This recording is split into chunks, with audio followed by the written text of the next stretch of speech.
Berea, Ohio, 12 miles west of Cleveland, is the center of Conrail's so-called System X, where Conrail's busiest lines between Philadelphia and Chicago and northern New Jersey to St. Louis cross at grade. More rail traffic flows through Berea than at any other point on Conrail, with the recently closed Berea Tower still standing guard. And Berea will still be the northern crossroads of both CSX and Norfolk Southern after they finish splitting up the Conrail system, expected to begin only months after these scenes were videotaped. This videotape shows 24 hours of incredible action in May of 1998 in one of the East's best-known railfan hotspots, Berea, Ohio.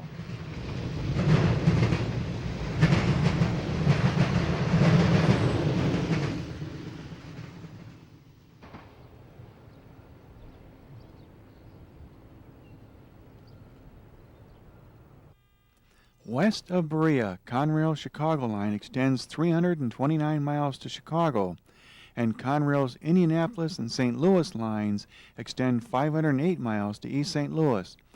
Westbounds through Berea also take the Indianapolis line to get to Cincinnati and Columbus. The line towards Indianapolis is commonly known as the Big Four line in honor of a New York Central predecessor. East of Berea, Conrail has alternate routings around Cleveland that trains can take to all points on the East Coast. Most eastbound Conrail trains headed to Pittsburgh and Philadelphia take the line to the lakefront, part of Conrail's Chicago line, as far as Drawbridge, just beyond the Amtrak station near downtown Cleveland. They then head southeast towards Alliance and on to Pittsburgh on Conrail's Cleveland line, once the former Pennsylvania Railroad main line.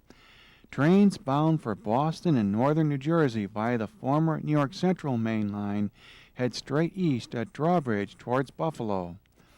Conrail also has a belt line extending east from Berea, known as the Short Line, that skirts the southern suburbs of Cleveland, connecting with the Cleveland line at Harvard and with the main line to Buffalo just west of Collinwood Yard. When the line along the lakefront is congested, trains will use the Short Line to get through Cleveland. Connecting tracks, known as the Big Four and Toledo connections, allow trains to change routings at Berea.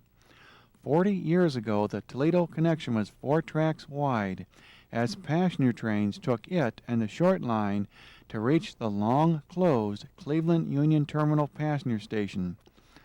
All of the tracks around Berea are those of the former New York Central. Conrail's most important yards in Cleveland are Rockport, 4 miles east of Berea on the lakefront line, Parma on the Short Line, and Collinwood on Cleveland's east side, where the Short Line and Chicago line join together again. Rockport handles mostly local carload business. Parma serves nearby auto parts plants, and Collinwood's primary function today is to flat switch eastbound autos as part of Conrail's finished vehicle service network. The Cleveland Intermodal Terminal is also located at Collinwood. If the lakefront line is congested, trains will take the Short Line unless they work at Rockport.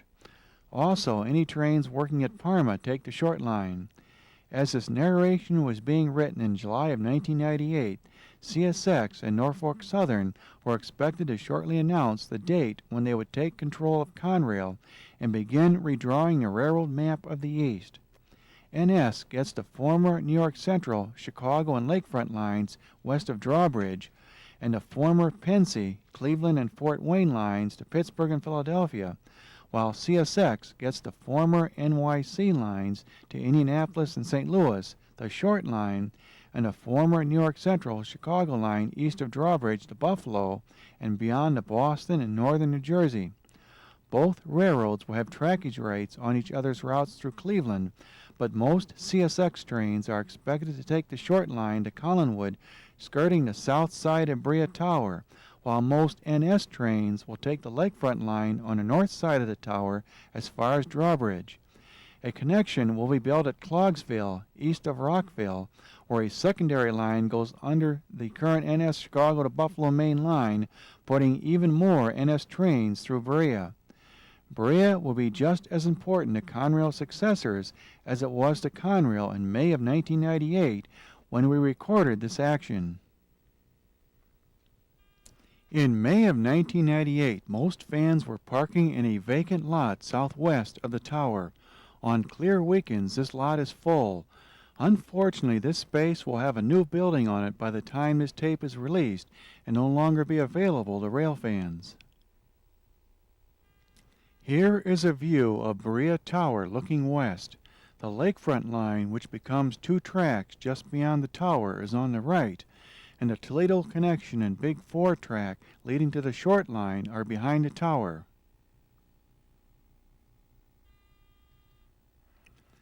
Looking east towards the tower, the lakefront tracks are now on the left, with the Toledo connection and short line passing in front of the tower. Berea Tower, whose New York Central call letters were BE, was built in 1929 when the Cleveland Union Terminal was opened. This building replaced 2 smaller towers at Berea. Berea was closed as a manned interlocking on February 1st of 1998, just 3.5 months before these scenes were videotaped.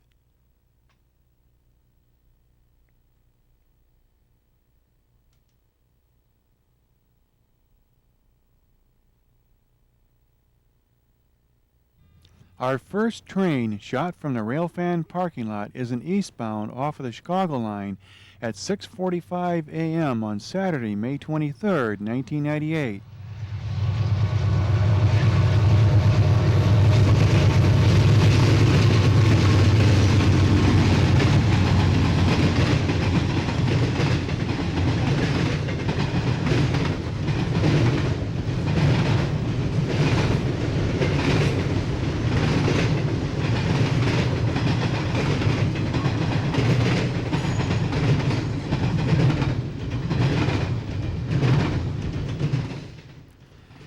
TV2M was begun in September of 1995 when a clearance project to allow taller auto racks and double-stacked domestic containers across Pennsylvania was completed. It handles double-stacked containers, many of which are J.B. Hunt, BNSF, and EMP containers carrying domestic traffic, along with other intermodal traffic from Chicago to Morrisville, Pennsylvania. Morrisville is 15 miles northeast of Philadelphia and across the Delaware River from Trenton, New Jersey. TV2M also has blocks for Harrisburg, Baltimore, and a new terminal for marine containers in Philadelphia known as Ameriport that will be set out at Harrisburg. TV2M will take the lakefront line as far as Drawbridge, where it will then head southeast on Conrail's Cleveland line towards Pittsburgh. Morrisville became the intermodal terminal for Philadelphia in 1982, and traffic from that yard has grown dramatically since the early 1990s, as full truckload carriers such as J.B. Hunt and Snyder National and less than full truckload or LTL carriers began using Conrail for many of their trailers from the Philadelphia area bound for the Midwest and beyond. This 7,400-foot-long TV2M is right on time.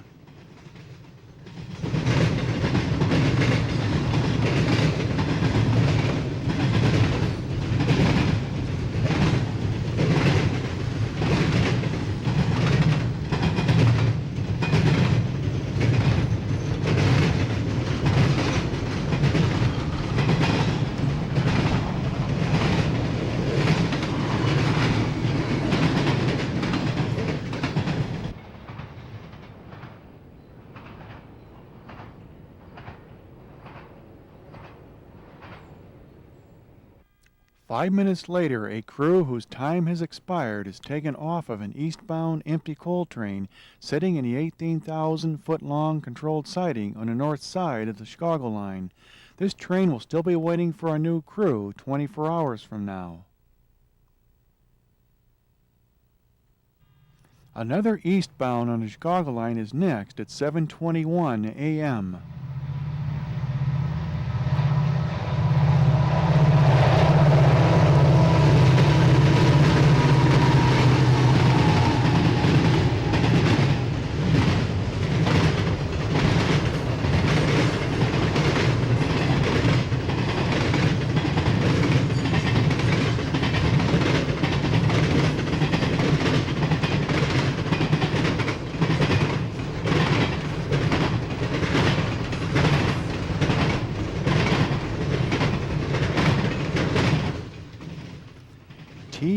TV-12 runs from Chicago to the E-Rail Container Terminal at Elizabethport in northern New Jersey, one of several container terminals that serve the Port of New York. TV-12 will take the Cleveland line to Alliance, where it will get onto the former Pennsylvania main line to Pittsburgh and Philadelphia. Until the former Pennsy line across Pennsylvania was opened up to double stacks in September of 1995, TV-12 ran via Buffalo and Selkirk to northern New Jersey. TV-12 has flats carrying both steamship containers and domestic traffic for Pittsburgh and for Kearney and Elizabethport in northern New Jersey. This 7,000-foot-long train is an hour early.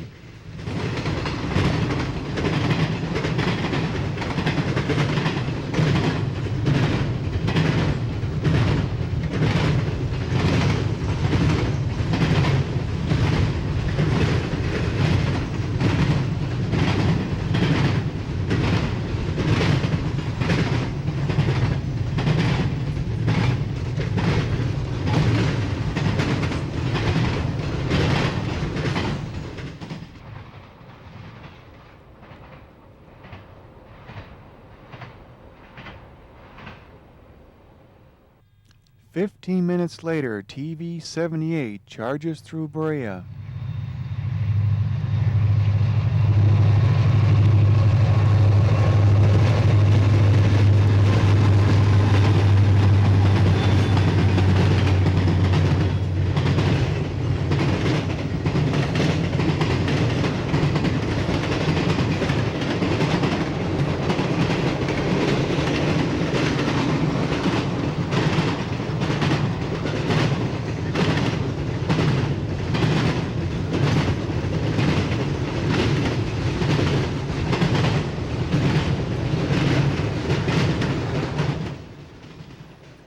Eastbound TV-78 and its westbound counterpart TV-77 run between 47th Street Intermodal Yard in Chicago and Kearney in northern New Jersey, taking the former New York Central line east of here through Buffalo and Selkirk near Albany.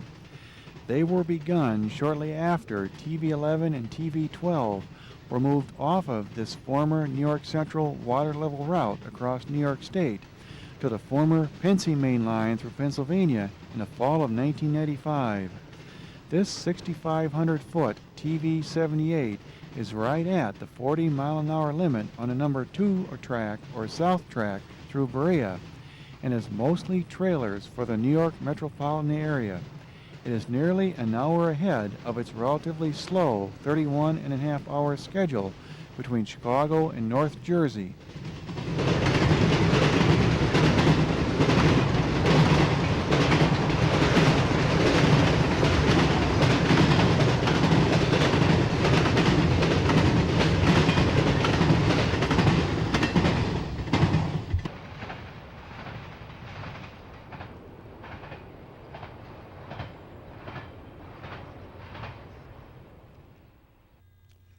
RR 231, a triple crown road railer that runs from Rochester, New York to Crestline, Ohio, is next 6 minutes later at 7:42 in the morning. Westbound RR 231 is taking the track known as the Big Four connection from the Lakefront line to the Big Four or Indianapolis line.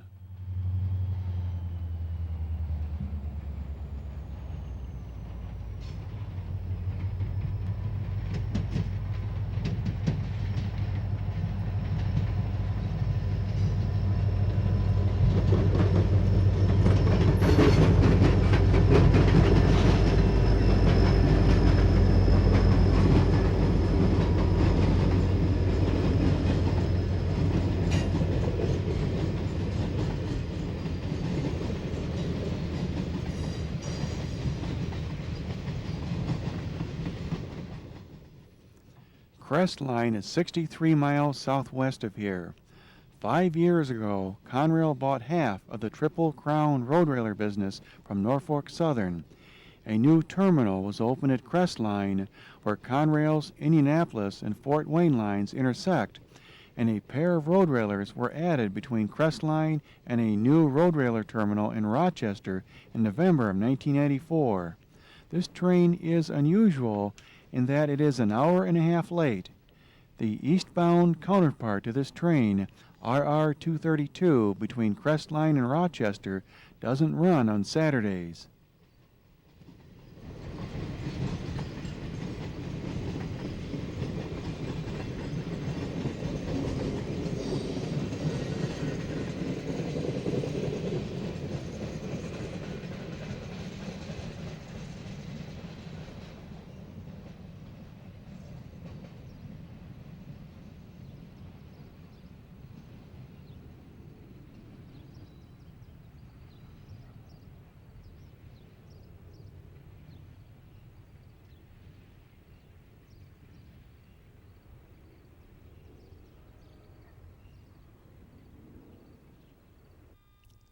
Also seen from the railfan parking lot at Berea is another member of the eastbound intermodal fleet, TV-14, rolling past the tower 6 minutes later.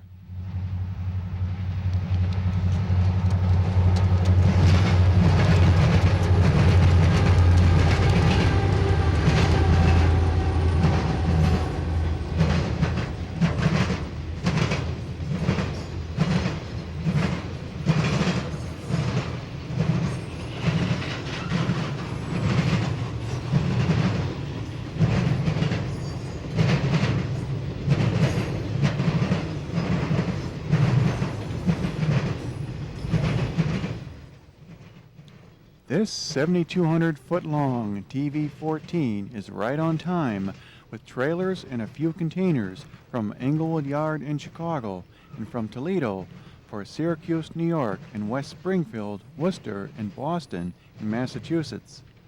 At Syracuse, containers will be picked up that have been set out by TV-24, which was by before we arrived at Berea, to be filleted or single-stacked. The Boston line can only handle double-stacked marine containers and then only as far east as Worcester. TV-14's timing today is 33 hours to Boston, compared to a rather incredible fastest ever 22-hour and 45-minute timing for Supervan 14 or SV-14 predecessor of this train on a New York Central in 1967.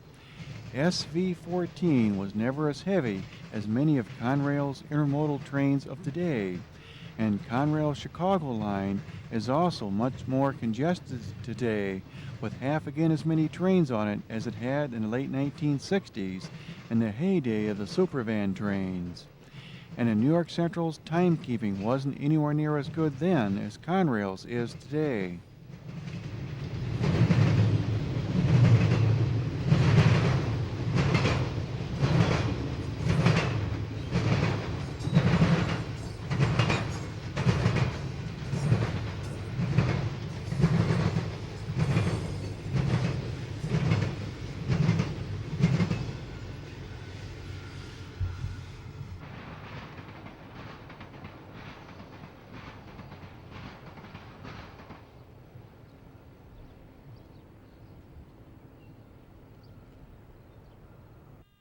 Amtrak's hour and 15-minute late westbound Lakeshore Limited from New York City and Boston is next at 7:52 a.m. headed toward Chicago.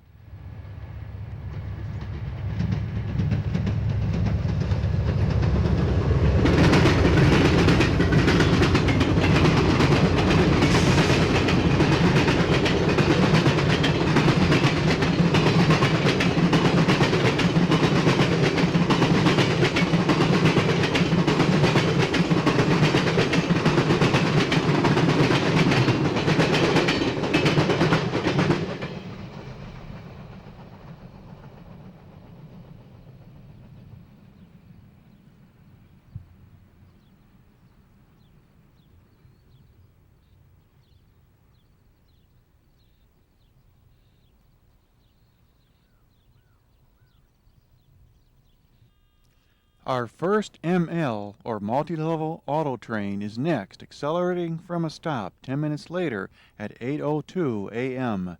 Eastbound ML 480 came from Stanley Yard in Toledo and is headed east on the Chicago line to Collinwood Yard on Cleveland's east side, with autos for all points on Conrail east of Cleveland.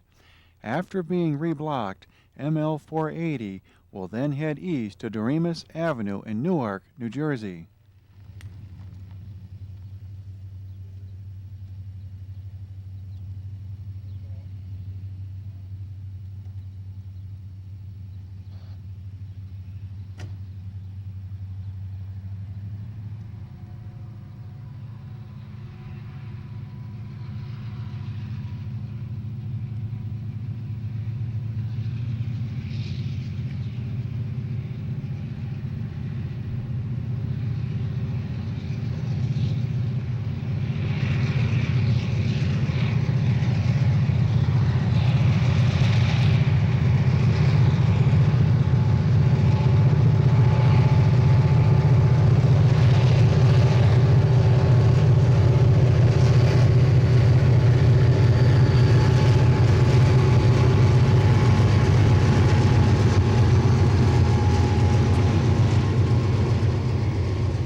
After being reblocked at Collinwood, ML 480 will continue on the former New York Central main line through Buffalo to the Doremus Avenue Yard in Newark, New Jersey, with autos for Ridgefield Heights in northern New Jersey and Doremus Avenue. ML 480 also handles containers for the northern New Jersey container terminals out of Collinwood. ML 480 was begun about 5 years ago when Conrail added a number of solid or nearly solid auto or multi-level trains that were kept out of hump classification yards as much as possible to cut damage in transit. These auto trains are part of what Conrail calls their finished vehicle service network. Collinwood Yard was revised to flat-switched eastbound autos, and that is its primary function today. CSX will inherit Collinwood Yard when Conrail is split up. Seneca Yard just west of Buffalo and the Indiana Harbor Belt's Gibson Yard at Hammond in northwest Indiana were also revised, or in the case of Gibson Yard, revived, and are the key classification yards for blocking westbound loaded multi-level auto trains on Conrail. Conrail is the majority owner of the IHB.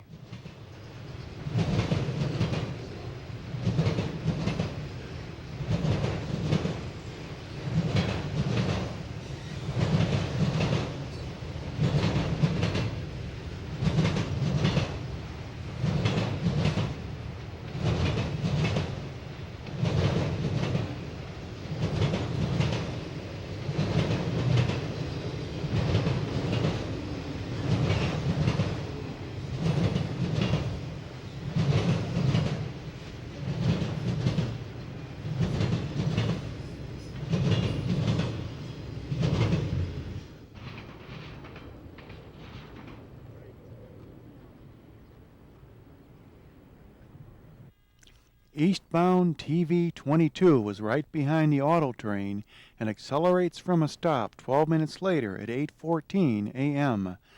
TV-22 runs from Englewood Yard in Chicago to Baltimore. This is the 8th train we have seen in our first hour and a half at Berea.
TV-22 is right on time and is the last of the eastbound intermodal fleet due at their eastern terminals by tomorrow morning.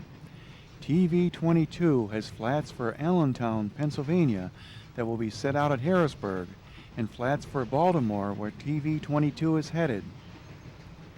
Conrail's manifest or carload trains have a four-letter train symbol, where the first two letters refer to the point where the train originates and the last two letters to the place where the train terminates. Intermodal trains have the symbol TV for trail van train, followed by a 1 to 3-digit number, or have the mail symbol name followed by a number. Westbound TV and mail trains have odd numbers, while eastbounds are even. Thus, this eastbound TV-22 has an even number. Mail symbols refer to intermodal trains that are generally hotter and carry more UPS traffic and mail in their trailers.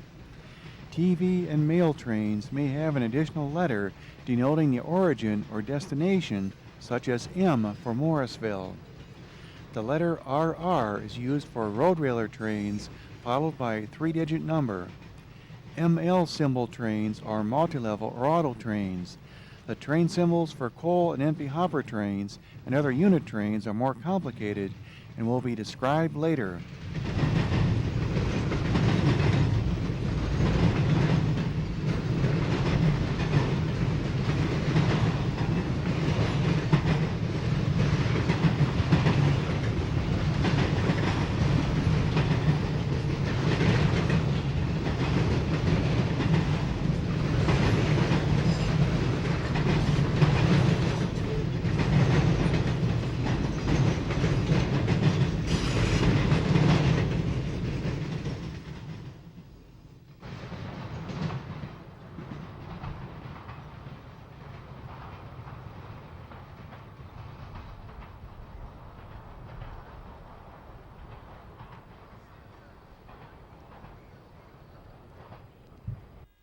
Our first manifest train is next at 8:38 in the morning, as seen from the Railfan parking lot west of Berea Tower.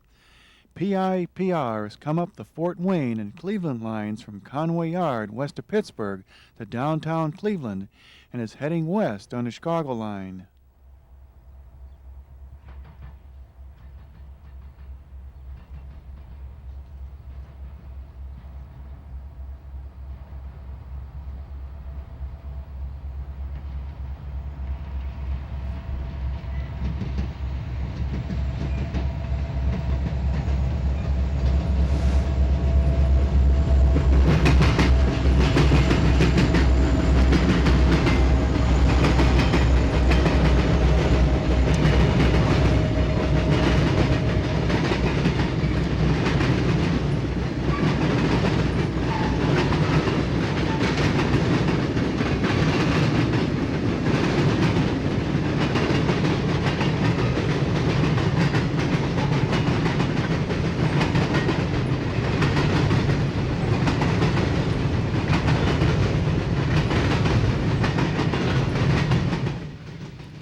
PIPR originated at Conrail's largest classification yard, the former Pennsylvania Railroad Hump Yard in Conway, Pennsylvania, 20 miles west of Pittsburgh, hence the PI in the train symbol. This eastbound was out of Conway, with cars for Motor Yard southeast of Cleveland on the Cleveland line, Elkhart in northern Indiana, where one of Conrail's busier hump classification yards is also located, and a large block of cars for the former Chicago and Northwestern, now Union Pacific's Proviso Yard, just west of Chicago. The PR in the train symbol refers to Proviso. PIPR will pick up more Provisos at Elkhart. Most of this train is empties, including gondolas and coil cars for the steel industry in the Chicago area, empty tank cars used to transport corn syrup and vegetable oil from plants in the Midwest, and empty covered hoppers for soda ash loading, returning to Green River, Wyoming on the UP. PIPR is about 5 hours late.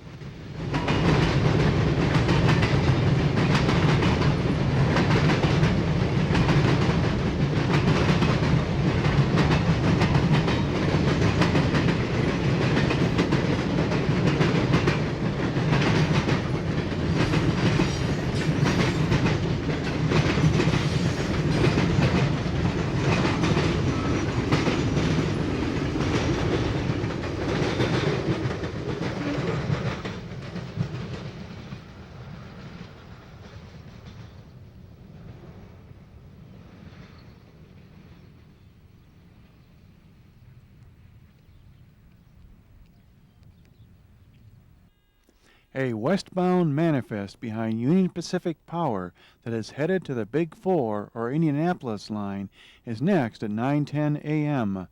BUCO was out of the Frontier Hump Yard in Buffalo last evening and is coming up the number 3 or further south track that ends just past the tower.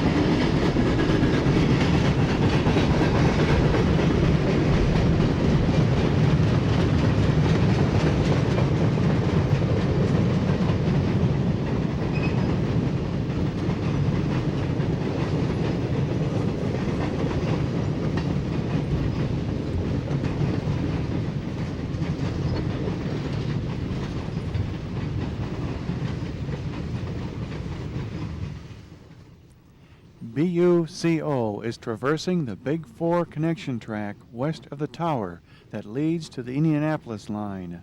This train has worked at Seneca Yard west of Buffalo, Erie, Pennsylvania, and at Rockport Yard 3 miles east of here on the Chicago line that leads down to the lakefront. Through here, BUCO is a solid train for Buckeye Yard in Columbus, Conrail's newest hump yard, opened just after the Penn Central merger. Nearly half of the short train is loaded in empty chemical cars.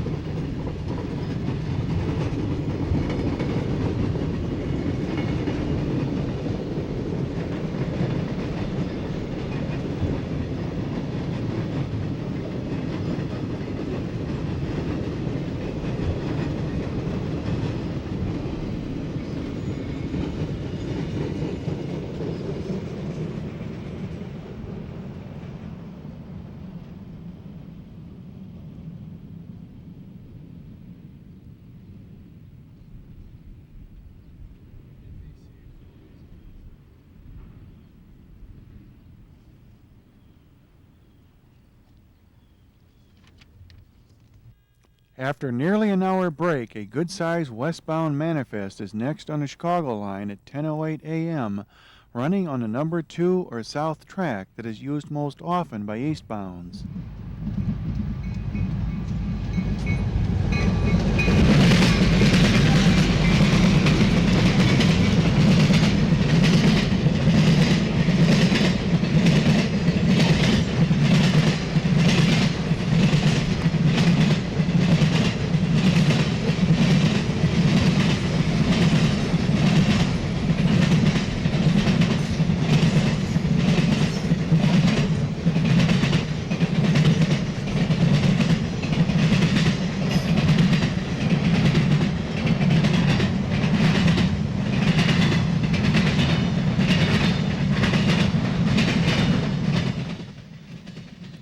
The New York Central put in centralized traffic control on its main line, now known as Conrail Chicago Line, in 1962, reducing the number of tracks from 3 and 4 to 2 in most places west of here. This OIEL has 51 loads, 89 empties, weighs 8,600 tons, and is over 8,400 feet long, a good-sized train on any railroad. Conrail is generally acknowledged to run the longest manifest trains in the country. Will CSX and NS continue this practice is one interesting question that may be answered by the time many of you get to see this video. Among the loads are 5 articulated 2-platform spine-type container flats carrying containers of sludge from the New York City area to a landfill in the west. OIEL originated at Oak Island Yard in northern New Jersey 2 evenings ago, with blocks for Conway Yard west of Pittsburgh and Elkhart Yard in northern Indiana, the EL in the train symbol. Elkhart is 100 miles east of Chicago. At Conway, more Elkharts were picked up. Elkhart pre-blocks run through trains for most connections at Chicago.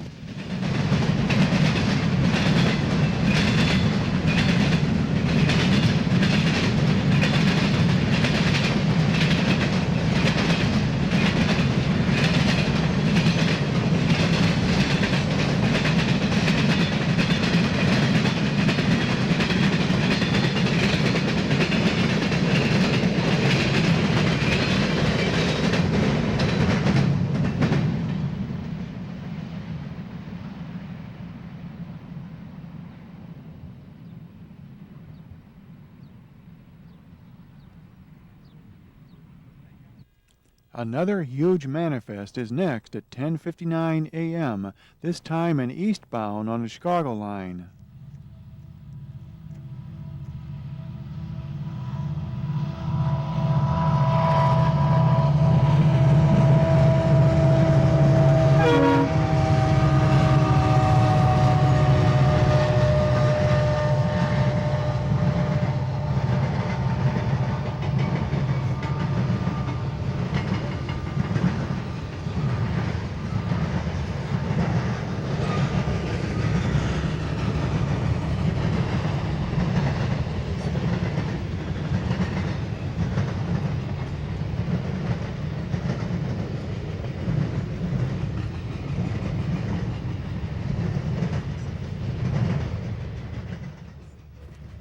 ELSE runs from Elkhart Yard in Indiana to Selkirk Yard near Albany, New York, two of Conrail's busiest classification yard.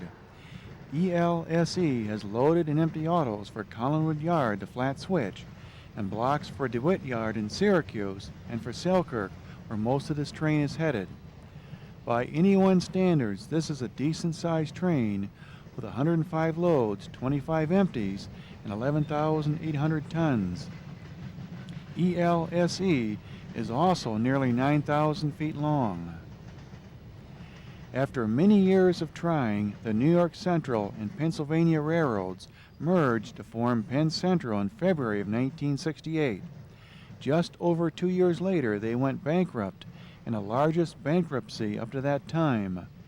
To save Penn Central and Eastern Railroading, Conrail was formed on April Fool's Day of 1976 from nearly all of the Eastern bankrupt railroads, the largest of which were Penn Central, Reading, Lehigh Valley, and Erie-Lackawanna. It wasn't until after billions in investment by the federal government and a rationalization of many main lines that Conrail finally became profitable in the early 1980s. Conrail was privatized in 1987, repaying at least some of the billions invested by our government back into the U.S. Treasury.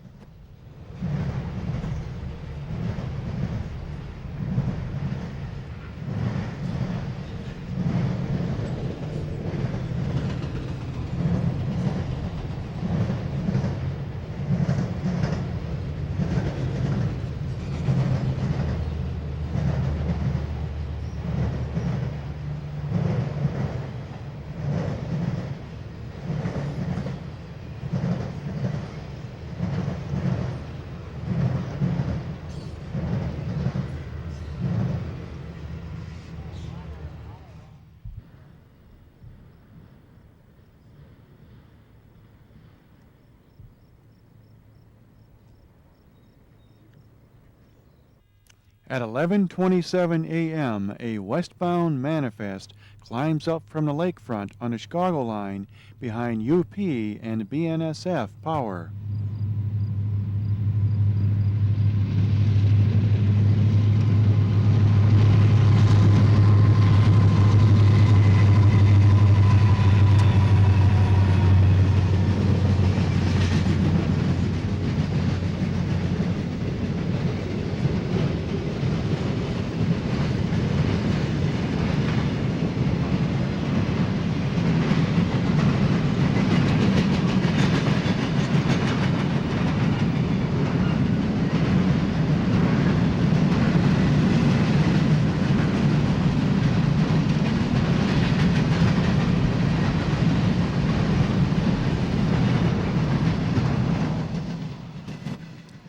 Both the Union Pacific and Burlington Northern Santa Fe pull power on eastbounds out of Chicago, and this power can be returned on virtually any westbound. SEEL-2B is the second scheduled manifest from Selkirk to Elkhart and is about 2 hours early through Berea. When Conrail has more than one scheduled train between the same 2 points, an A or a B is added to the train symbol behind the last number of the date that the train originated. Thus, SEEL-2B is the second scheduled manifest out of Selkirk to Elkhart on yesterday, May 22nd. SEEL-3A will be by right after we leave Berea tomorrow morning. As is the case for most westbound manifests through here, this train is mostly empties, with many empty grain-covered hoppers and tank cars that brought vegetable oil and corn syrup to the cities of the Northeast.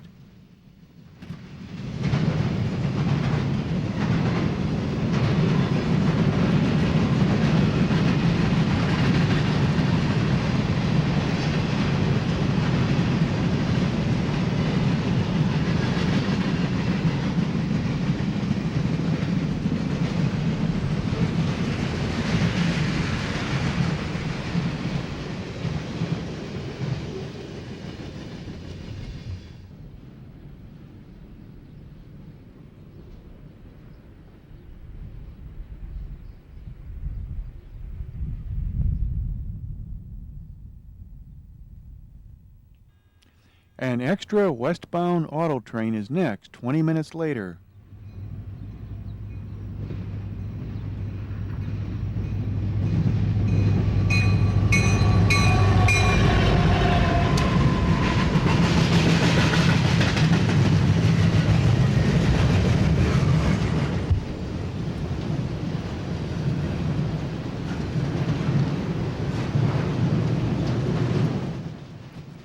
ML433X is an extra that is running in place of and on a schedule of ML433. 3 auto distribution centers are located near Framingham, Massachusetts, where ML433 normally originates.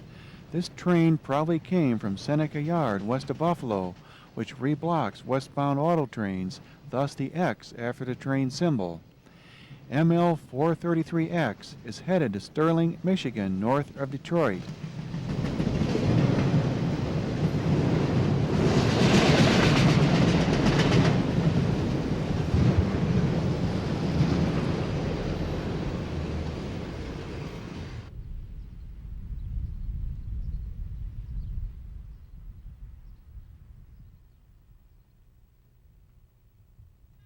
Six minutes later, an eastbound on the Chicago line rolls through Berea.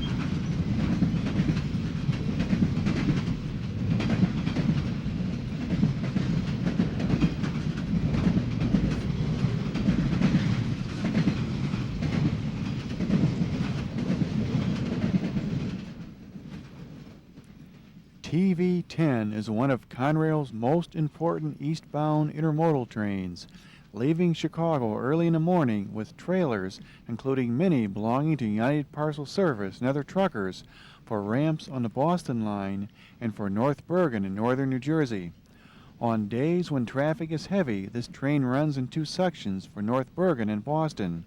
Such is the case today. This nearly 2-mile-long hotshot is the regular section of TV10 with trailers for Cleveland, Buffalo, and North Bergen.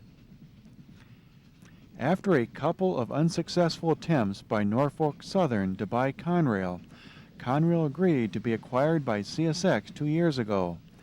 NS then made their own bid to buy Conrail, eventually leading to the split between CSX and Norfolk Southern that was approved by the Surface Transportation Board on June 8, 2 weeks after these scenes were videotaped. Norfolk Southern will get 58% of Conrail, including the Chicago line west of here, and the Cleveland and Fort Wayne lines east of Cleveland, while CSX's 42% includes the Indianapolis line and the Chicago line east of downtown Cleveland. As this commentary is being written in late July of 1998, it is expected to be early next year when CSX and NS close on their acquisition of Conrail and the remaking of the railroad map in the east begins.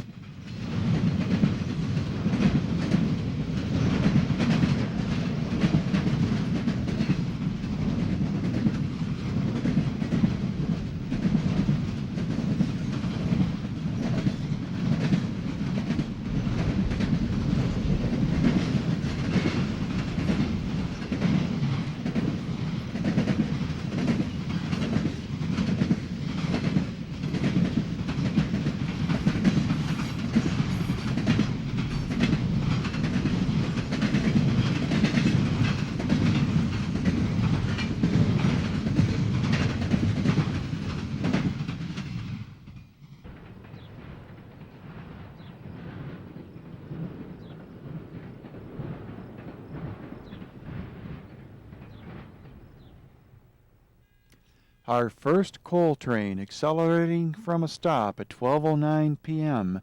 is an eastbound empty coal train from the Detroit Edison Electric Generating Plant at Monroe, Michigan, south of Detroit. This train is crossing over from the number 1 or north track to the number 2 or south track.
UDM 68B is returning to the Bailey Mine, a relatively new mine south of Pittsburgh on the Waynesburg Southern, part of the Monongahela Railway that was acquired by Conrail 5 years ago. This mine and the branch serving it were opened in 1984. The coal mined at Bailey Mine has a medium sulfur level, and Bailey is the largest underground mine in North America. Most mines in the east have a higher sulfur level, and a majority of coal mined on Conrail now comes from mines on the former Monongahela. NS will own the former Monongahela after the split, but CSX will have trackage rights to reach these mines. Loaded coal train symbols on Conrail have a U followed by 2 letters denoting the place where the coal is headed to, in this case DM for Detroit, Monroe. The number after the letters usually, but not always, refers to the number of trains run to that coal user from that mine so far in the current year. Empty coal trains with Conrail cars usually have an XCG for empty coal gons, followed by a number denoting the point where the empties originated, and then a letter for the staging yard where the cars are headed. Trains with shipper-owned or leased empties, such as this UDM 68B, keep the same 3-letter designation as the loaded train, and the numbers in their symbol normally refer to the number of trips so far that year. A letter such as A, B, or C at the end of the symbol refers to the size of that particular car set.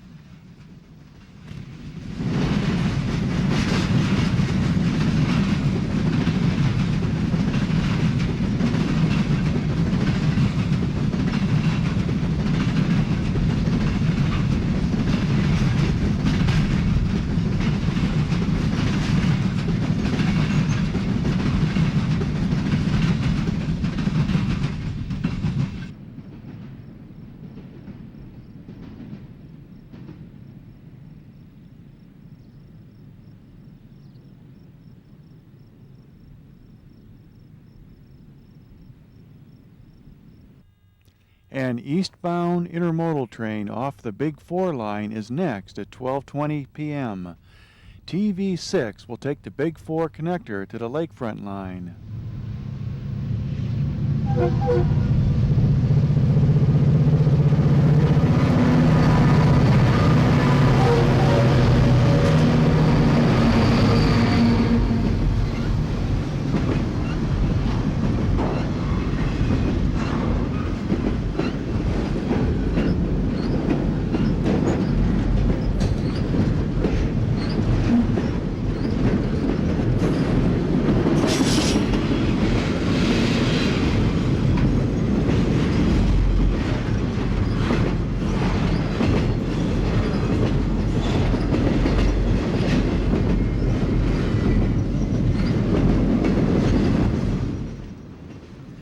This nearly 7,000-foot-long TV6 is the only regularly scheduled eastbound trailer and container train that runs on the Big 4 or Indianapolis line east of Crestline, where other intermodal trains from Indianapolis and East St. Louis head straight east on the Fort Wayne line to Pittsburgh and beyond.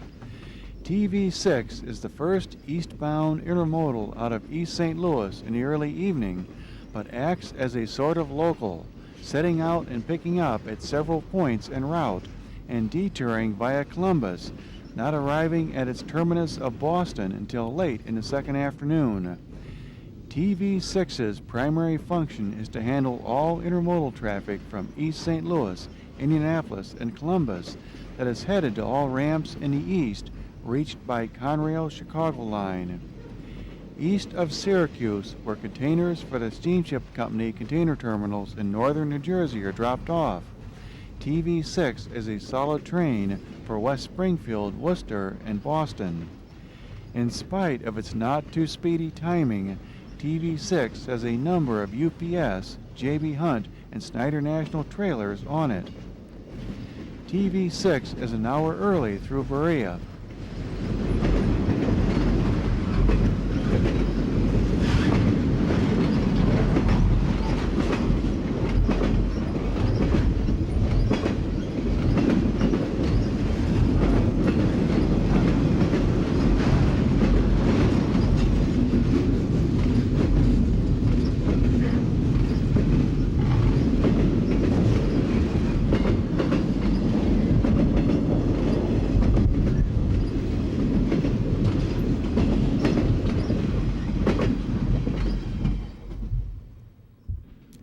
4 minutes later, an eastbound from Sterling, Michigan, north of Detroit to Conway Yard, heads east on the Chicago line.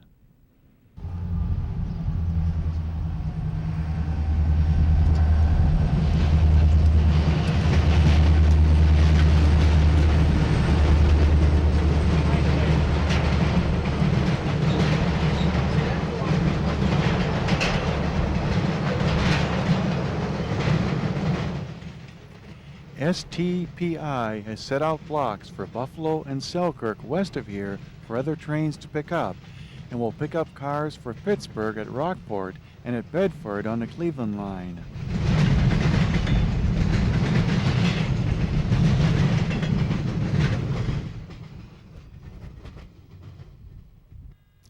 At 12:35 in the afternoon, a huge 9,400-foot stack train heads east on the Chicago line through Berea.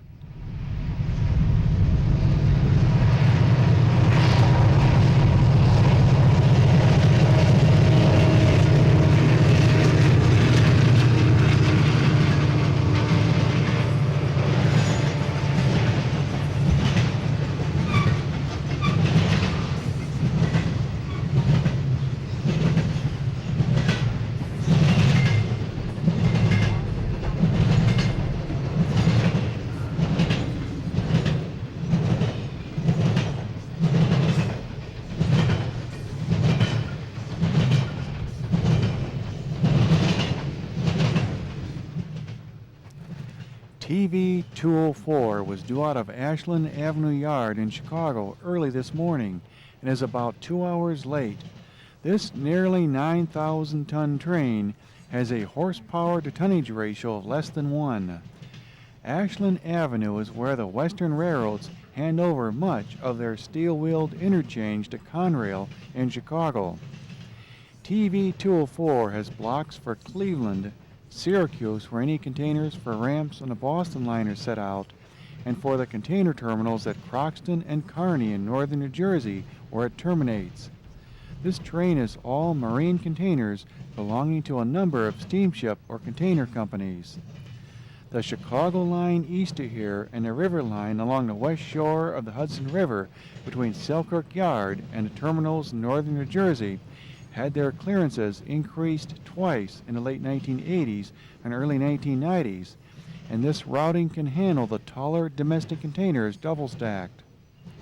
Before TV 204 can clear, a westbound that is headed to Chicago and is coming off of the short line bypass around Cleveland will roll by in the other track, taking the Toledo connection to the Chicago line.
PIBR was out of Conway Yard west of Pittsburgh with cars for the Elgin, Joliet, and Eastern, a belt railway around Chicago that was once owned by U.S. Steel, and cars for the Belt Railway of Chicago's Clearing Yard on the south side of Chicago, the BR in the train symbol.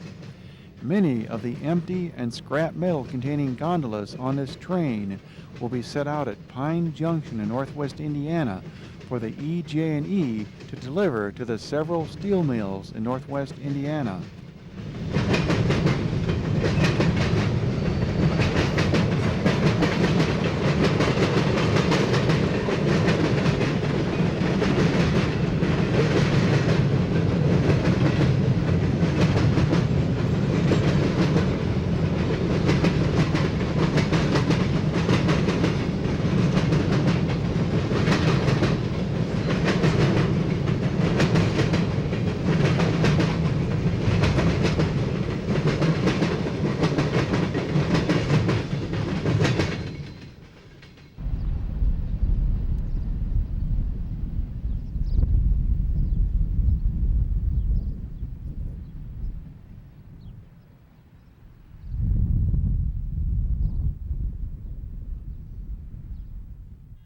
The second section of TV10 is next at 12:42 p.m.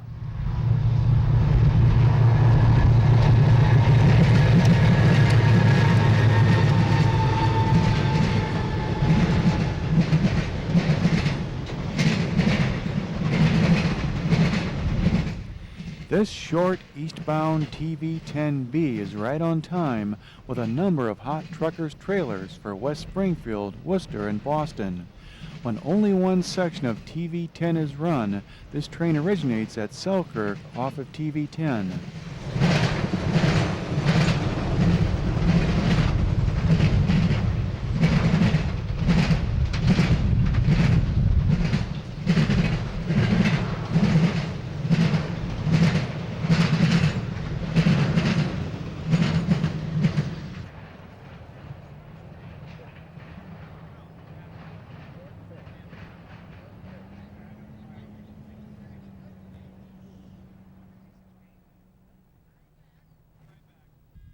Next is an eastbound off the Big 4, slowly rolling towards the short line at 1:20 p.m.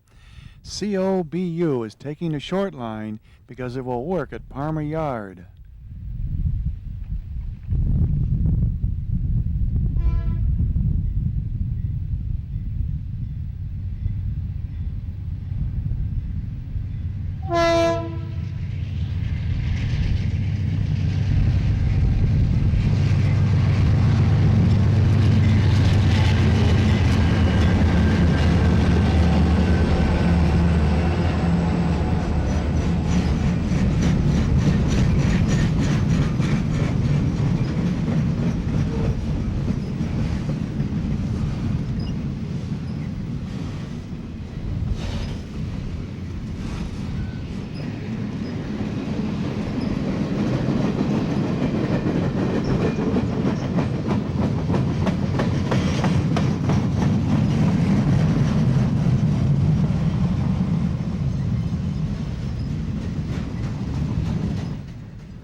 COBU was out of Buckeye Yard in Columbus early this morning with blocks for Parma, Buffalo, and Selkirk Yard. At Parma, COBU will pick up and then head east to its destination of Buffalo. About a third of this train is loaded in empty auto parts cars and empty auto racks for Parma and Buffalo. Conrail handles much more tonnage through Berea today than its predecessor railroads ever handled through here. In the mid-1960s, or the waning days of the New York Central, the NYC handled only about 40 freight trains through Berea, with about two-thirds of those headed to or from the Chicago line and the rest taking the Big 4. The New York Central and its successor, Penn Central, were well known for running long trains through here. 200-car westbounds carrying empty boxes and refrigerator cars or reefers, and 8,000-foot-long supervan, trailer, and flexivan trains were not unusual just before the NYC disappeared in a Penn Central in February of 1968. But the most incredible train of all was the Central's ML-12, which handled loaded auto racks from Detroit to Little Ferry in northern New Jersey. The New York Central would run this train on occasion with over 150 auto racks and a length of nearly 3 miles. Except when Conrail tried radio-controlled slave units on their Elkhart to Selkirk manifest for a brief period in 1993, they have not achieved the length that ML-12 sometimes reached.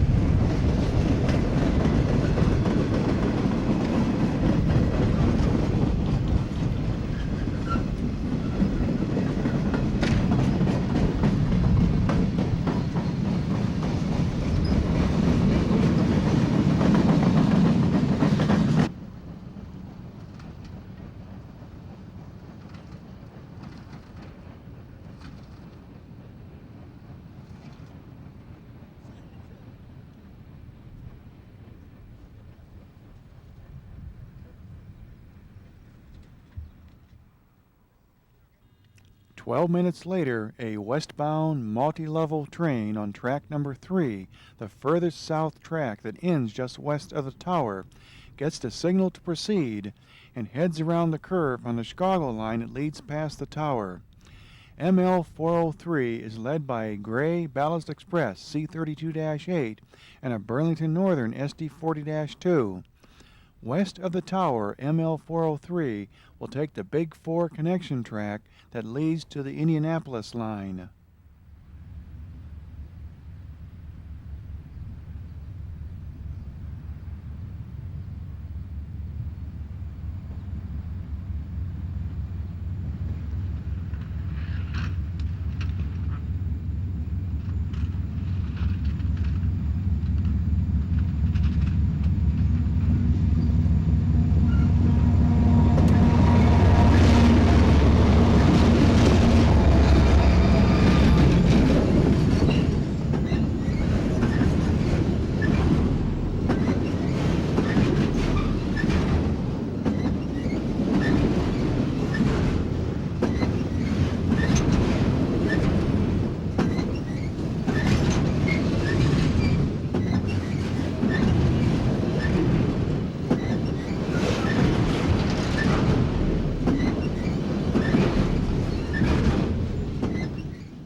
ML 403 originated at Metuchen on Amtrak's Northeast Corridor in northern New Jersey, where a Ford assembly plant is located.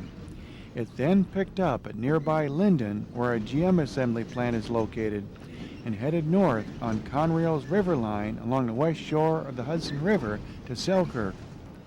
ML 403 was blocked at Selkirk for the Indiana Harbor Belt's Gibson Yard in Hammond, Indiana, which handles loaded autos running via the Chicago Gateway, for its destination of Columbus, Ohio, and for nearby Marysville, where Honda has their huge assembly complex. Additional cars were picked up at Seneca Yard near Buffalo and at Collinwood. The IHB block was dropped at Seneca for ML 421 to take to Gibson. ML 421 will be by here tonight. This ML series train is not all autos. Some manifest traffic was picked up at Seneca and Collinwood. 39 of the multi-level auto racks on this train are loads bound for Columbus and connections at Cincinnati, while most of the empties are headed to Honda at Marysville. This is one of the longer trains that we will see at Berea. ML 403 is 9,200 feet long. As mentioned earlier, a train of this length was nothing unusual for Alfred Perlman and his gang on the New York Central in the 1960s. But weight is another story.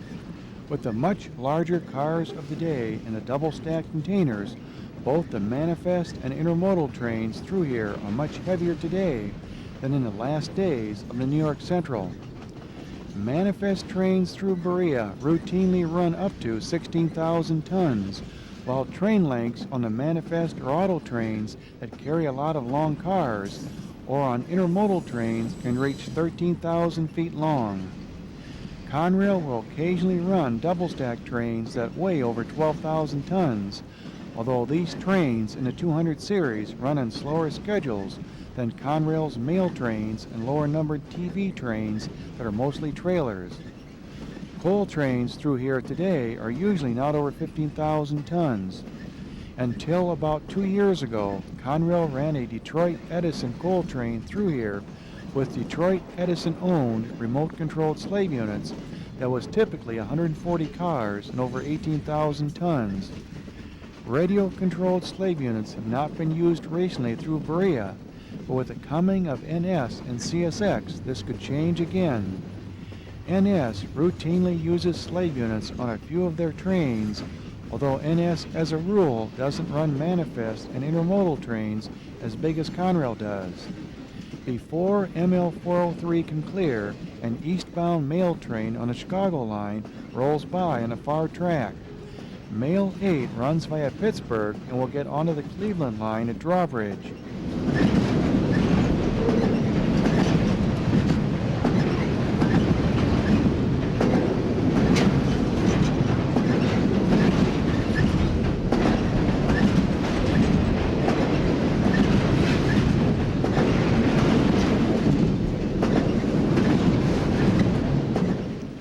Hotshot Mail 8 from Englewood Yard in Chicago to North Bergen in northern New Jersey is an hour early, with 6,200 feet of hot trailers, including a few trailers carrying mail and UPS business that give this train its name, and many more belonging to other truckers for the new intermodal yard at Pitcairn east of Pittsburgh and for North Bergen.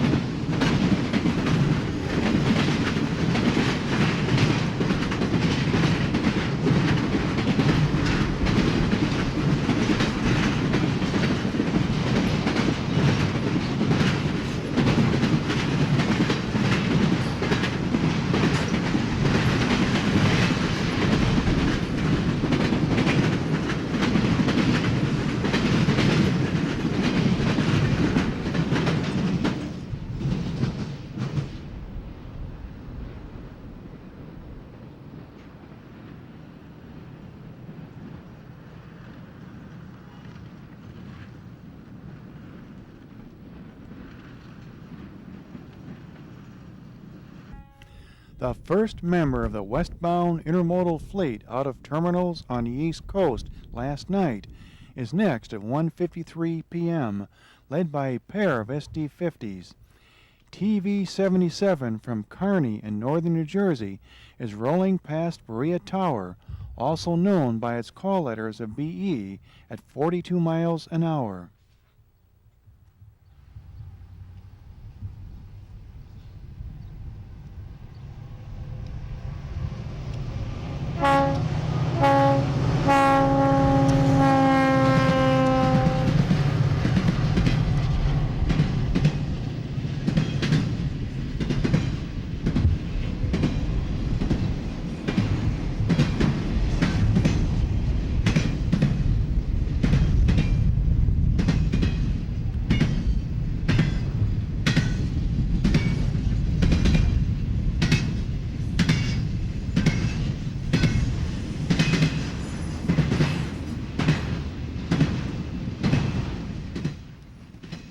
TV-77 runs from Kearney to the 47th Street Intermodal Yard in Chicago via the River Line in Selkirk.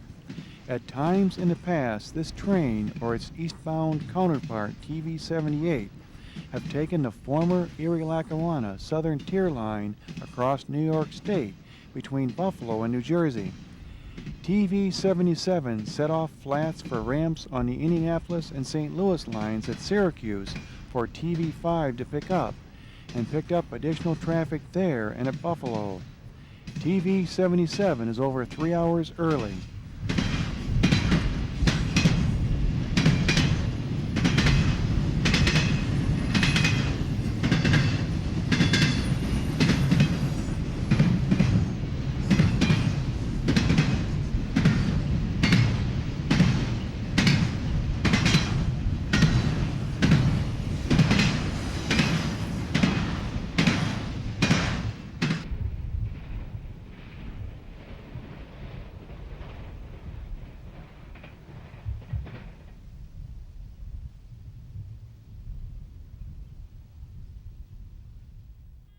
Another eastbound that serves the auto industry is next on the Chicago line at 2:20 in the afternoon.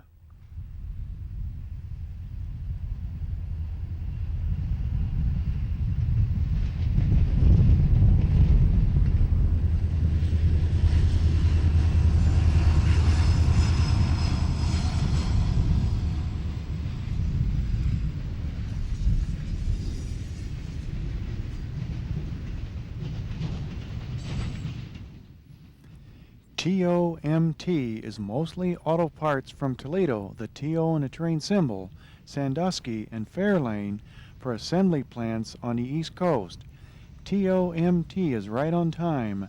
This train will head east on the Chicago line and will be reblocked at Selkirk, then head down the River Line to Linden and Metuchen, the MT in the train symbol.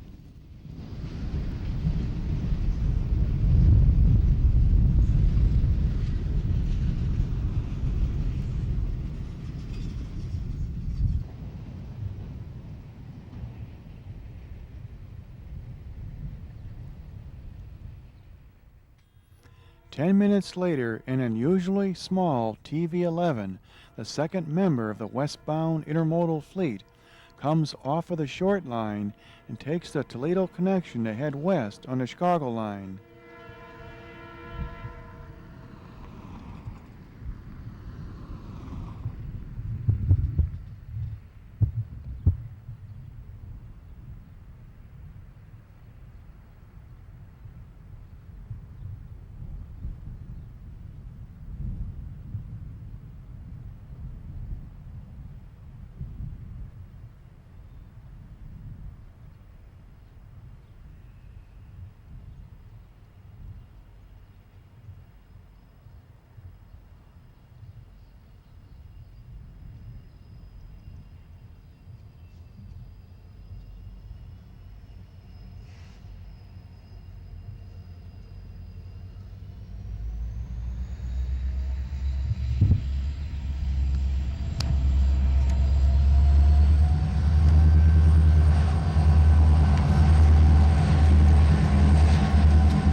Congestion at Rockport, where several trains are waiting to work, has caused the dispatcher to run this train in the next westbound hotshot via the short line. TV11 runs from Elizabethport, New Jersey to Chicago. Most of the containers on this train are the taller ones carrying domestic business. TV11 is 3 hours early. This train was moved from the former New York Central route across New York to its current routing across Pennsylvania after the $100 million Pennsylvania Clearance Project was completed in the fall of 1995.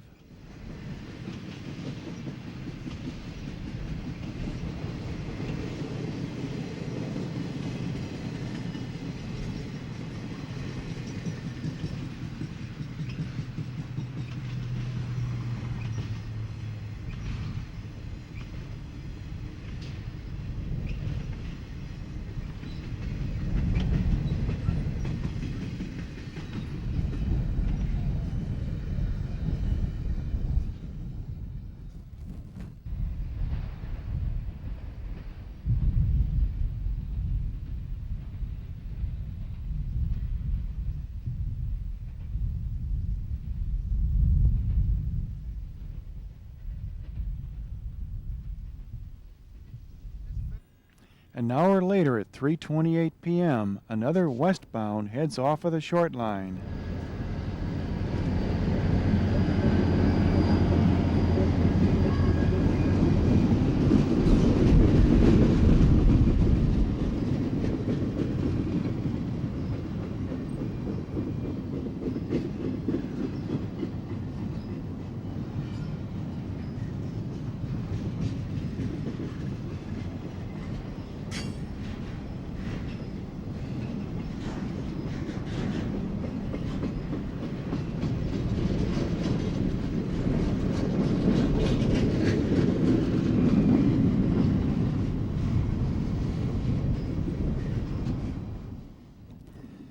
TV1 was due out of the intermodal yard at Morrisville, Pennsylvania, that serves Philadelphia, at 9 p.m. last night and is scheduled to run just ahead of TV11. This train is also early. TV1 is much longer and heavier than TV11, with 7,300 feet of domestic containers and trailers for 47th Street Yard in Chicago. There is also a block of flats for BNSF that will run directly into the former Santa Fe Corwith Yard in Chicago. TV1 has more domestic containers on it, including quite a few BNSF containers and 2 EMP containers.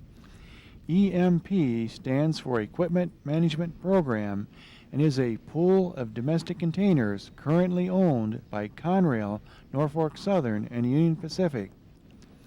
The former Big Four station at Berea, now occupied by the Puffer Belly restaurant, is in the background behind this train. TV1 is the descendant of the Pennsylvania Railroad's TT1 and TT2 between Kearney and Chicago, which were begun in March 1955 and within a couple of years were running on a 24-hour timing between northern New Jersey and Chicago. 1954 and 1955 were critical years for the then fledgling piggyback business that has since become the most dramatic manifestation of the revitalized railroad industry. In 1954, the Interstate Commerce Commission resolved a series of legal questions involving the piggybacking of trailers by the New Haven that allowed interline piggyback operations to proceed. Then, in 1955, the largest railroad in the country, the Pennsylvania Railroad, jumped into piggyback, and shortly most of the industry followed suit.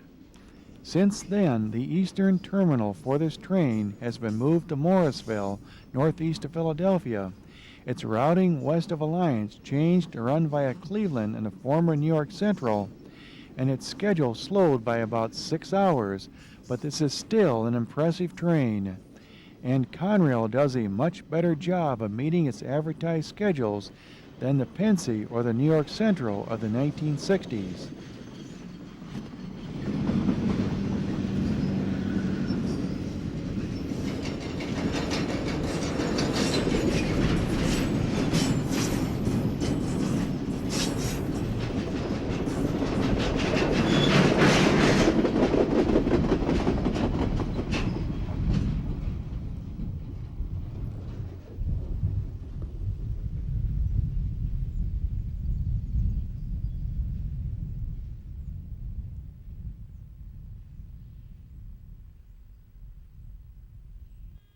At 3:34 p.m., an eastbound manifest with pooled BNSF power rounds the curve past BE Tower.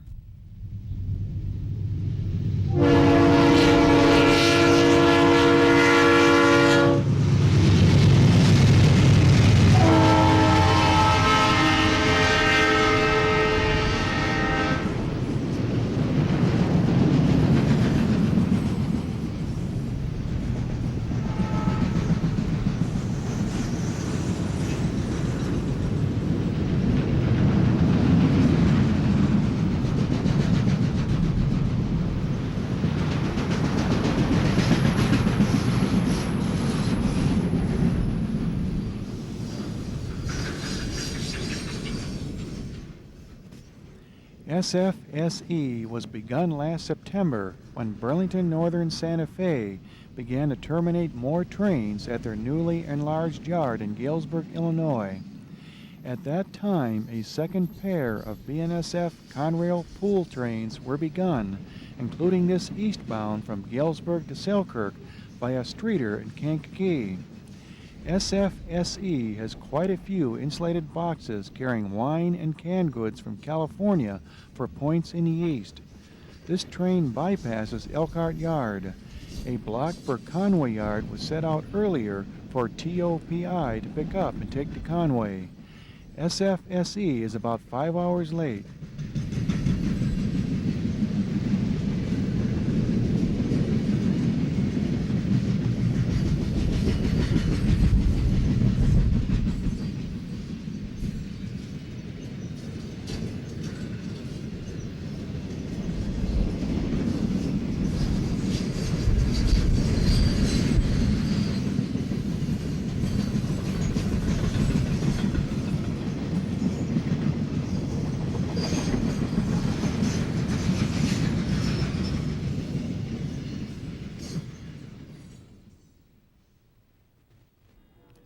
As SFSE clears, a westbound manifest can be seen a half a mile away climbing up from the lakefront. SEIN to Indianapolis will take the Big 4 connection west of the tower to the Indianapolis line.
This SEIN from Selkirk is really an advanced section, as it is about 7 hours early, and an extra section of SEIN will be run later this afternoon. SEIN is all cars for Avon Yard, west of Indianapolis. Avon serves the same function in pre-blocking manifest or carload trains running via the East St. Louis Gateway that Elkhart Yard in northern Indiana does for trains headed to Chicago. SEIN has a few autos and auto parts, but much of this train is empty covered hoppers and tank cars that brought chemicals and agricultural goods to the East Coast that will go over the hump at Avon Yard. The Indianapolis line towards Indianapolis and East St. Louis that this train will take will become CSX's main line between the East Coast and St. Louis after Conrail is split up. Under CSX, this line will see many more trains, especially as far as Greenwich, than the 5 to 8 freights in each direction that this line normally sees today. Greenwich is 42 miles southwest of here, and is where CSX's current main line between Philadelphia and Chicago, the former Baltimore and Ohio main line, crosses this Conrail line at grade. When these scenes were videotaped in May of 1998, CSX was paying Conrail to put the second track back in between here and Greenwich. This second track was taken out by Conrail during their downsizing program of the early 1980s.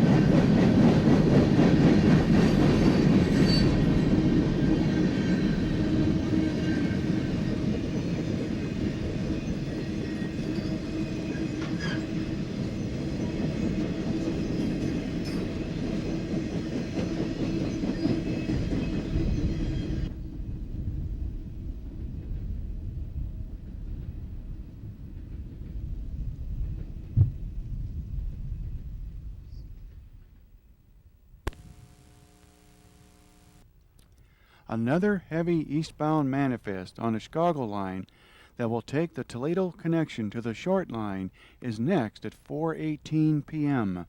The second unit is a somewhat rare C32-8 from General Electric. Conrail has 10 of these units that have been painted in their gray scheme for ballast train service, although this train certainly isn't a ballast train.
ELPI-3B is accelerating from a stop as it had to wait for the dispatcher to give it a signal. In spite of the B at the end of its train symbol, ELPI-3B is the first regularly scheduled manifest out of Elkhart for Conway Yard west of Pittsburgh, the PI in the train symbol.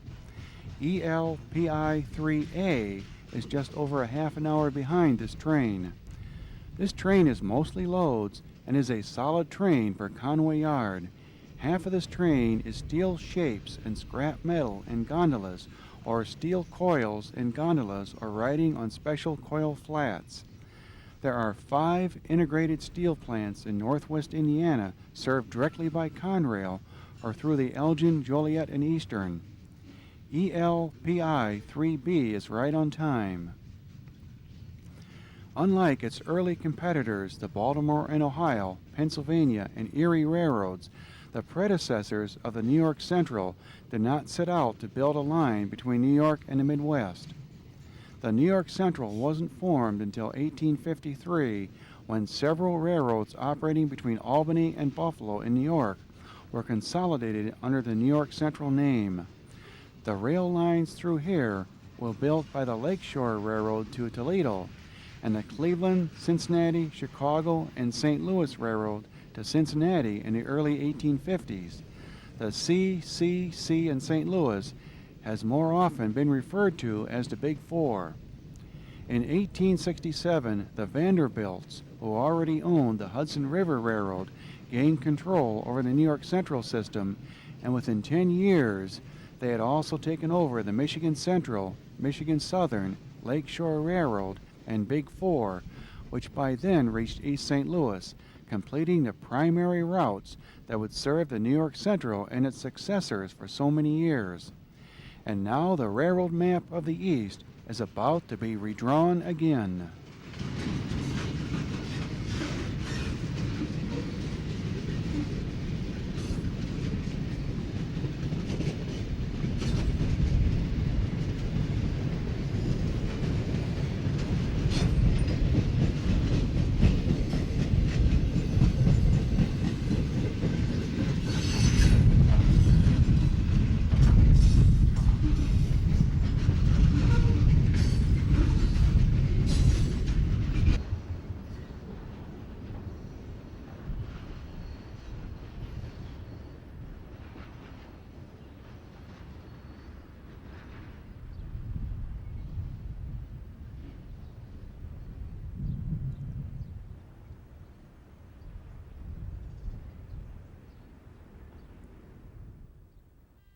The second eastbound mail symbol train is next at 4:33 p.m., rolling through Berea with a 7,400-foot-long train behind 4 SD-60s and C-40s.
Mail 8M is the last eastbound intermodal train out of Chicago on most mornings and is headed to Morrisville, Pennsylvania, the M in the train symbol.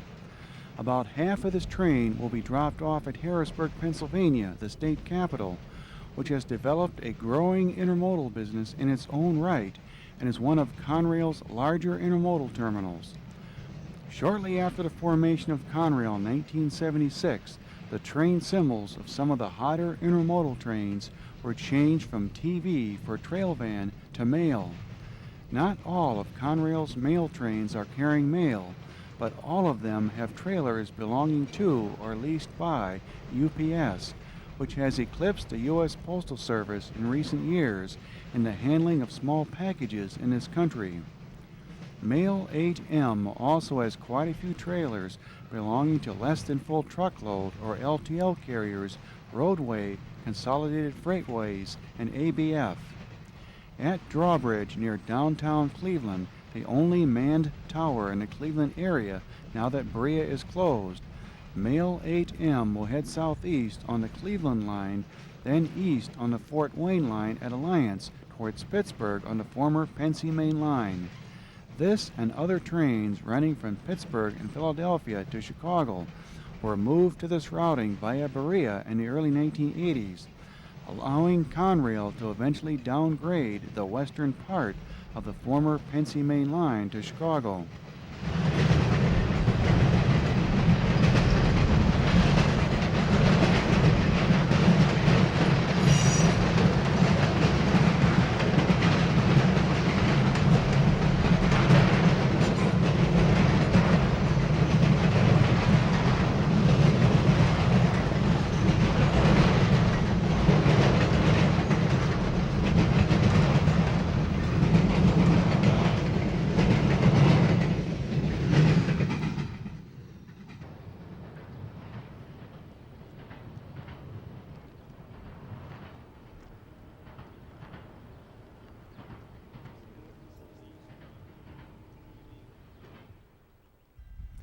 Back at the Railfan parking lot, the other ELPI train is next at 4:52 p.m.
Eastbound ELPI 3A from Elkhart to Conway is a couple of hours early and is slowing to work at Rockport Yard 3 miles up ahead on the line that leads down to the lakefront.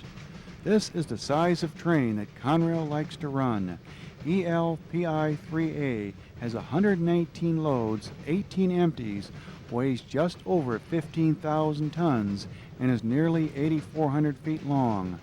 Trains of this size have no problem negotiating the former New York Central water level route, but this train may need a pusher east of Alliance to make it over the 1% grades on the hogbacks that are present on much of the former Pensy Main line across Ohio.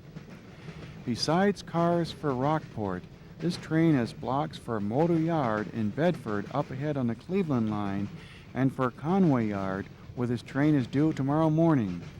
Motor Yard in Bedford, Ohio serves several nearby auto parts plants.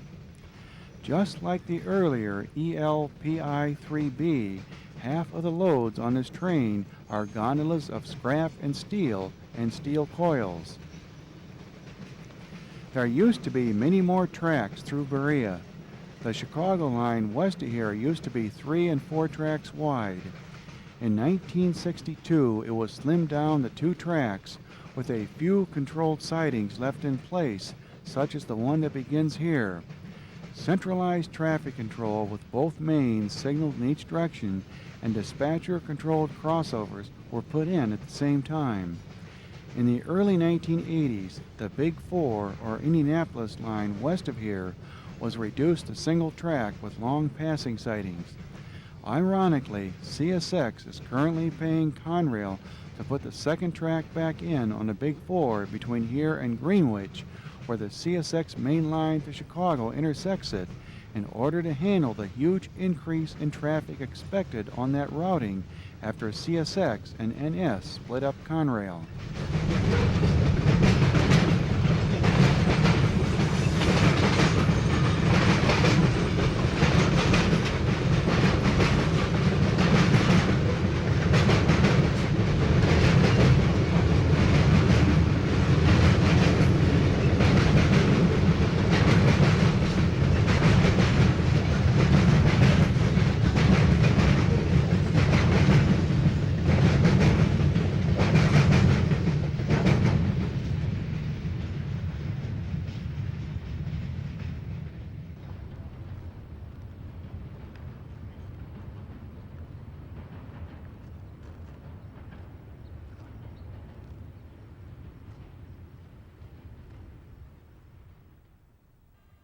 The other Selkirk to Indianapolis westbound manifest is next at 5:19 p.m., crossing over to the Big Four connection to head southwest towards Indianapolis.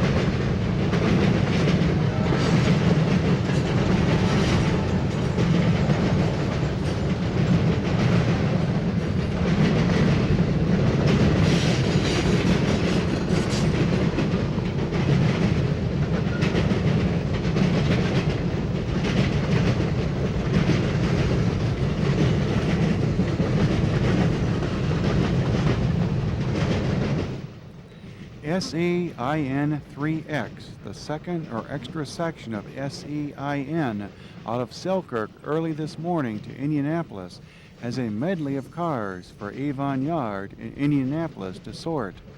The many loaded and empty auto racks that this train and its eastbound counterpart used to carry now move on the multi-level trains, keeping them out of hump yards such as the ones at Selkirk and Avon, and presumably reducing damage in transit. Quite a bit of plastic and chemicals from plants on Union Pacific along the Gulf Coast moves on this train and its eastbound counterpart.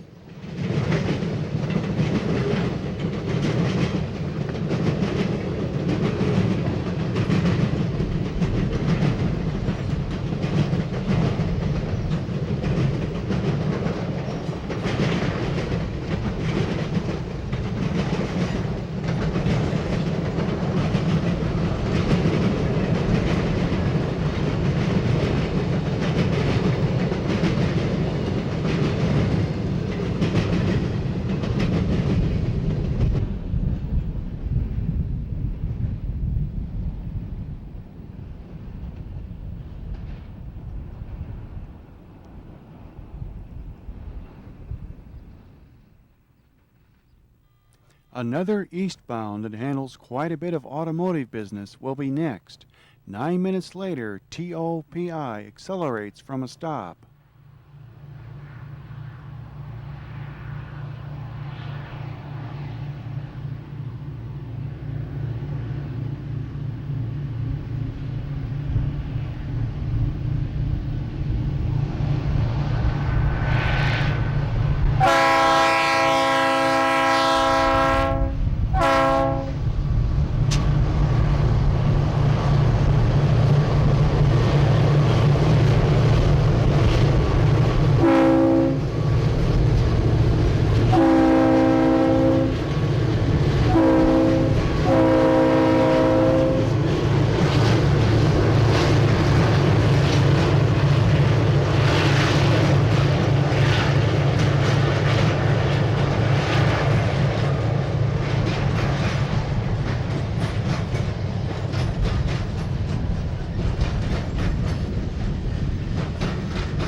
TOPI originates at Stanley Yard in Toledo with cars for Sandusky west of here, Rockport, and both the east and west classification yards at Conway Yard. With ELPI 3A and a westbound working at Rockport Yard up ahead, the dispatcher still doesn't have a track at Rockport for this train, but has given him a yellow signal to proceed. TOPI will soon be slowing down. Most of the empty truck frame flats are headed to the Dana Corporation plant near Reading, Pennsylvania, east of Pittsburgh. With the unibody construction of cars now widespread, only light trucks generally use separate underframes, and there are only a few producers of these large-size auto parts left in this country. TOPI also has a number of loaded and empty tank cars that carry chemicals and many empty covered hoppers that handle chemicals and salt in the other direction. The short line and the Toledo connection between the Chicago line and short line also used to be 4 tracks because all passenger trains that stopped in Cleveland took the short line to reach the Cleveland Union Terminal. As the passenger trains were taken off in the 1960s, those tracks were gradually reduced. Much of the short line is also having a second track restored by CSX because the short line will become CSX's main line through Cleveland for all freight from the east on the former New York Central Main east of Cleveland that will become CSX's main line to the East Coast after Conrail is broken up. As mentioned earlier, there were only about 20 freight trains in each direction through here in the waning days of the New York Central during the mid-1960s. Of course, there were still about 2 dozen passenger and mail trains through here then, including the famous 20th Century Limited. Incredibly, there are more freight trains through here today than there were total trains in the 1960s. The biggest single increase came when Conrail moved trains between Pittsburgh and Chicago off of the former Pennsylvania Main Line west of Alliance, Ohio in the early 1980s. But the number of trains through here has also been slowly but steadily growing during the past decade. You will see several common carrier stack trains in each direction carrying marine containers belonging to many steamship companies. Most of that business on the rails did not exist until the double stack revolution was begun in 1984 by American President's Line and Union Pacific. Within months after that beginning, Conrail began handling double stack containers through here. Now, the domestic side of the container business and the use of railroads by over-the-highway truckers is growing rapidly. You will see many of the distinctive white J.B. Hunt trailers and containers on the trains through Berea. J.B. Hunt began this resurgence of truckers using the rails for their long hauls in 1990 when they began a joint service with the Santa Fe between Chicago and California. By 1992, one could see J.B. Hunt trailers and the orange trailers belonging to their rival and largest full truckload carrier, Snyder National, running through Berea. Since the clearance project across Pennsylvania was completed 3 years before these scenes were videotaped, intermodal business on Conrail trains across Pennsylvania has been growing by 10% a year or more. What Conrail calls their core business, the movement of carload freight and boxcars, covered hoppers, tank cars, and the like, has also been growing slowly in recent years after a big drop in the early 1980s. And after dropping for many decades, there has also been a small increase in the amount of coal moving through Berea in recent years, as more medium sulfur coal from mines on the former Monongahela south of Pittsburgh is running through here today. 10 years ago, 70 trains in 24 hours was a good day here. Now, as you will see, that total can reach 80 trains in 24 hours, including the 2 pair of Amtrak trains that run on the Chicago line through Berea.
Another train that often runs with pulled power is next. Eastbound NPSE rolls past the Railfan parking lot at Berea at 5:38 p.m.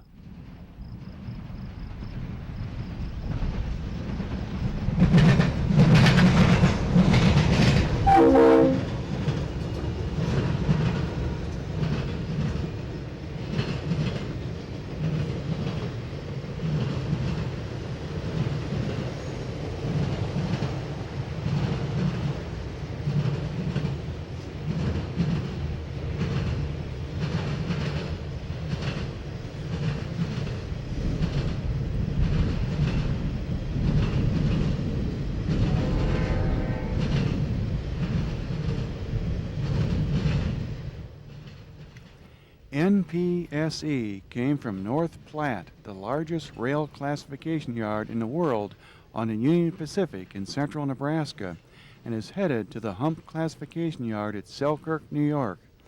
NPSE was turned over to Conrail at the UP's Proviso Yard in Chicago. The UP was severely congested when these scenes were videotaped in May of 1998, and it is no surprise that this train is around 18 hours late. 4 of the loaded auto racks on this train are new articulated ones.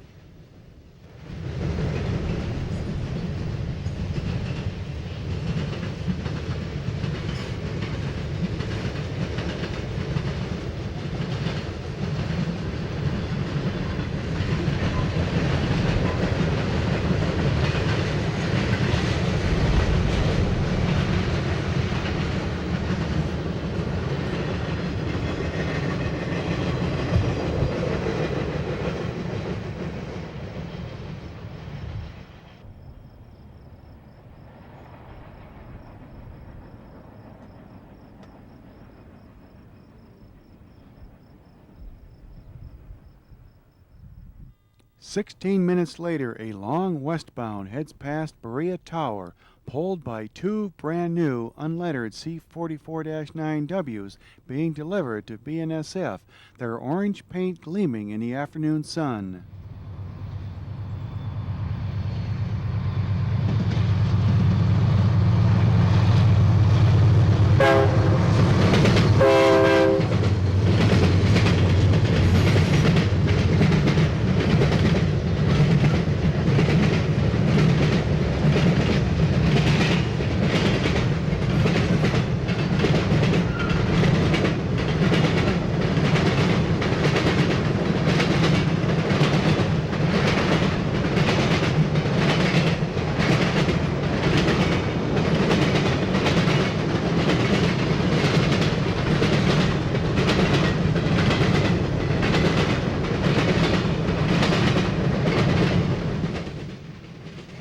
General Electric is next to Conrail's Chicago line east of Erie, Pennsylvania, and it is not unusual for GE units being delivered to Western railroads to lead westbounds out of Buffalo.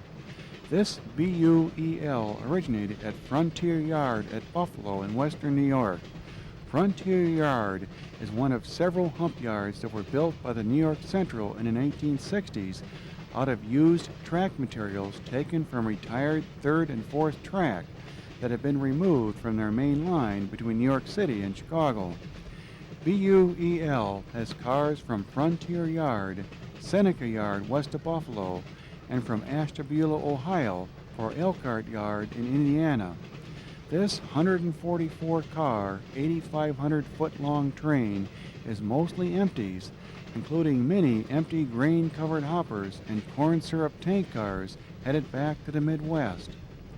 Among the loads are some auto parts from Canada and from plants around Buffalo, steel, and some salt and chemicals.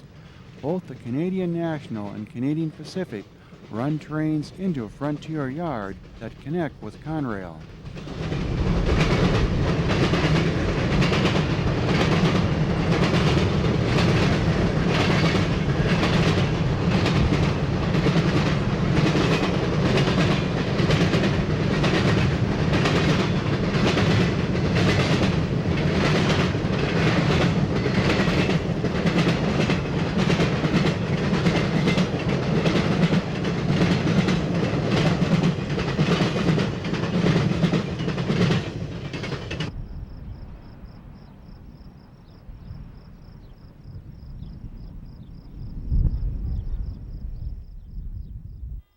The opposite number to the previous westbound is next at 6:12 p.m. Eastbound ELBU is led by a pair of recently delivered SD-70 Max.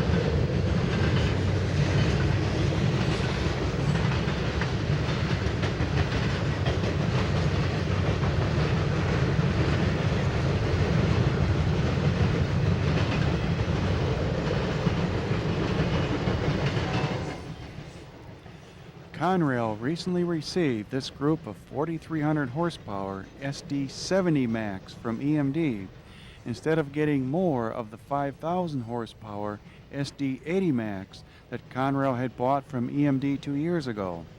This was requested by CSX, who currently has the lower horsepower SD70 Max.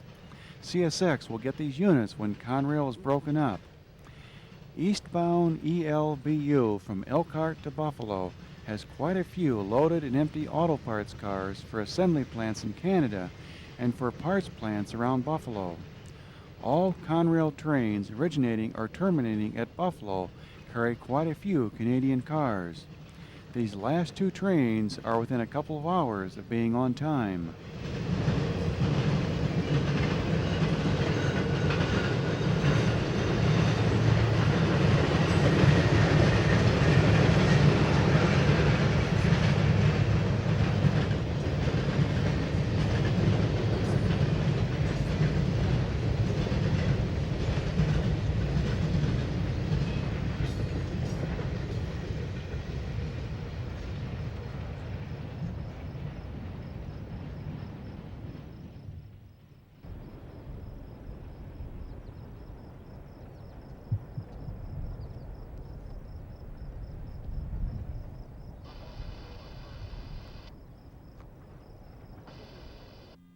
After our longest break between trains so far, a new intermodal train and one of Conrail's hottest trains heads west through Berea at 7:41 p.m.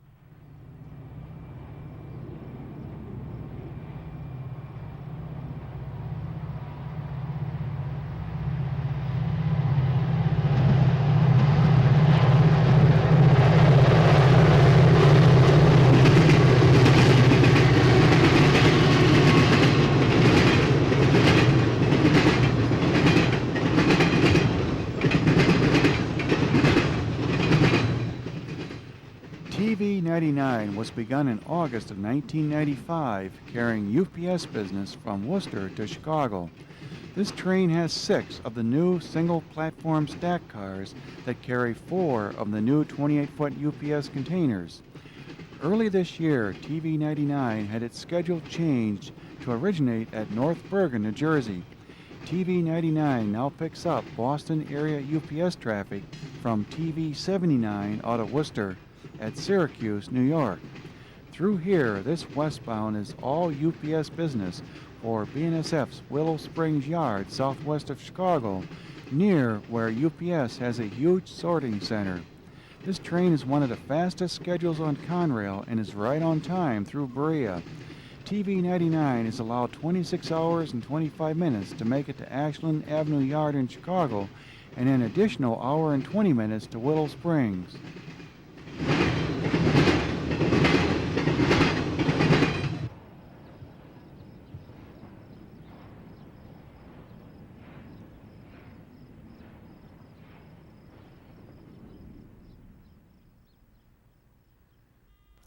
At 8:28 p.m., another long westbound intermodal train rolls past our nighttime vantage point between the lakefront and short lines just east of the tower.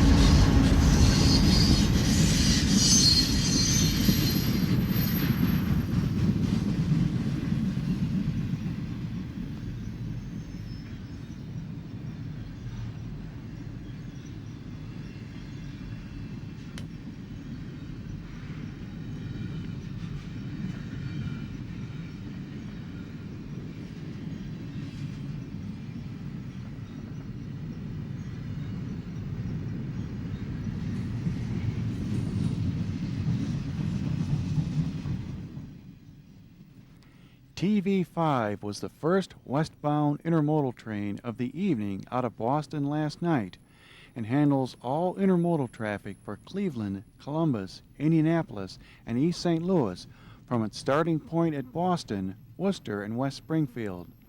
This train has spent several hours at Collinwood Yard on Cleveland's east side being reblocked. This 2-hour early TV5 is taking the Big 4 connection to the Indianapolis line and will run via Columbus to East St. Louis, where this train is not due until tomorrow afternoon. The New York Central through here was one of the stragglers in getting into TOFC, or the handling of trailers on flat cars. 3 years after the Pensy jumped into piggybacking of trailers in 1955, the Central, with lower clearances on their lines in New York City and Boston, developed what was known as FlexiVan, where containers were slid onto special flats and then rotated and locked into place.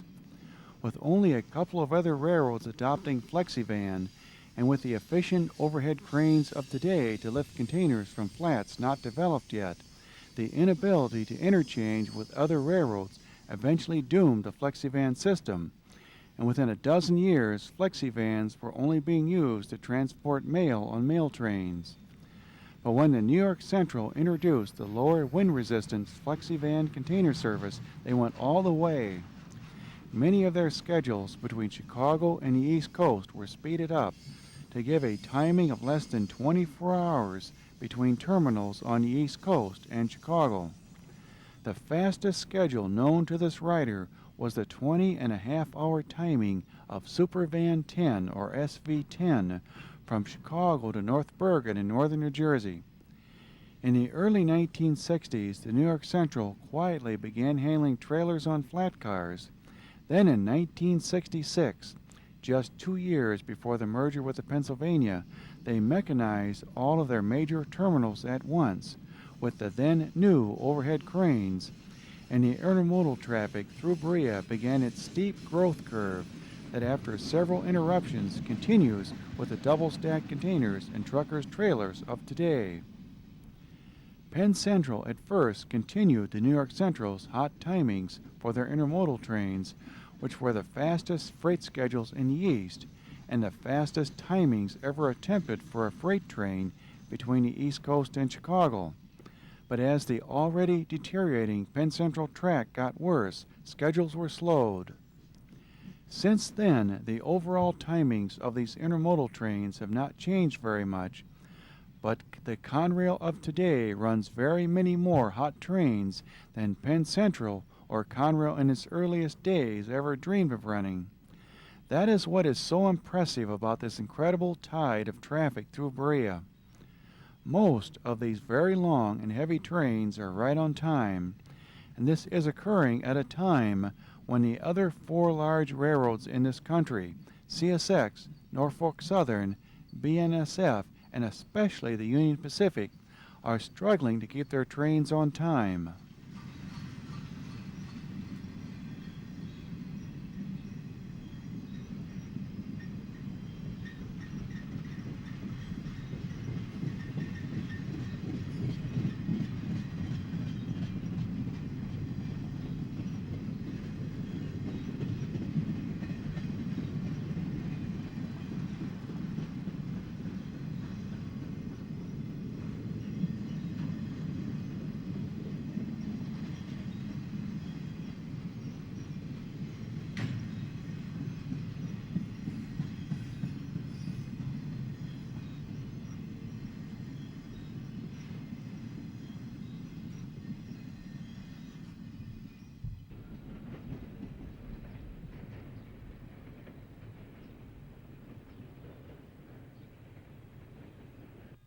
"22 minutes later, an eastbound intermodal hotshot charges through Berea. TVLT is over 2 hours early."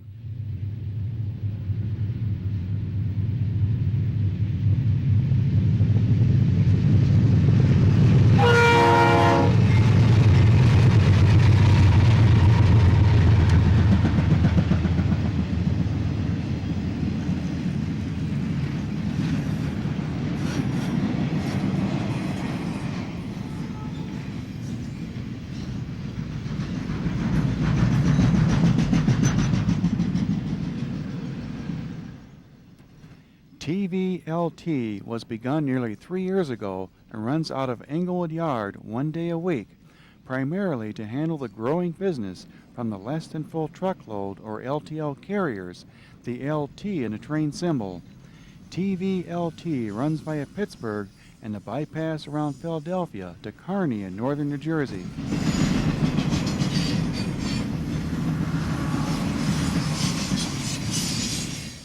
Seconds after TVLT clears, a good-sized westbound manifest pulls hard up the grade from the lakefront on one of the other tracks, led by a SD60I and a C40-8W.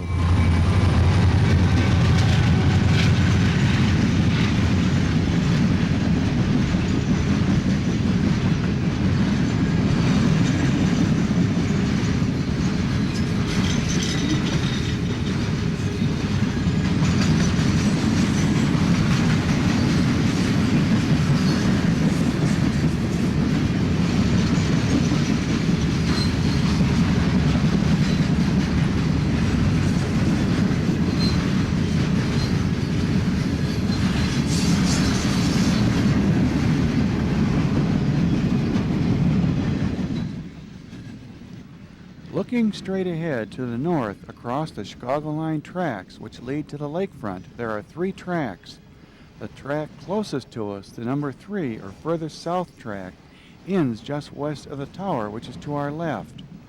Directly behind our camcorder, as we will see later on tonight, are 2 tracks, the Toledo connection closest to us and a short line main track which leads to the Indianapolis line west of our vantage point. This BUTO has a heavy train with a good-sized cut of ballast on its head end. BUTO originated at Frontier Yard in Buffalo and has worked at Seneca, Dunkirk, New York, west of Buffalo, and at nearby Rockport Yard, just 3 miles east of here on the Chicago line that leads to the lakefront. As you might expect for any manifest train that originates or terminates at Toledo, there are a number of loaded and empty auto parts cars, along with many loaded and empty auto racks on this train. Out of Rockport, BUTO is a solid train for Stanley Yard in Toledo and is right on time through Berea. Many of these cars will end up in Michigan, the auto capital of this country.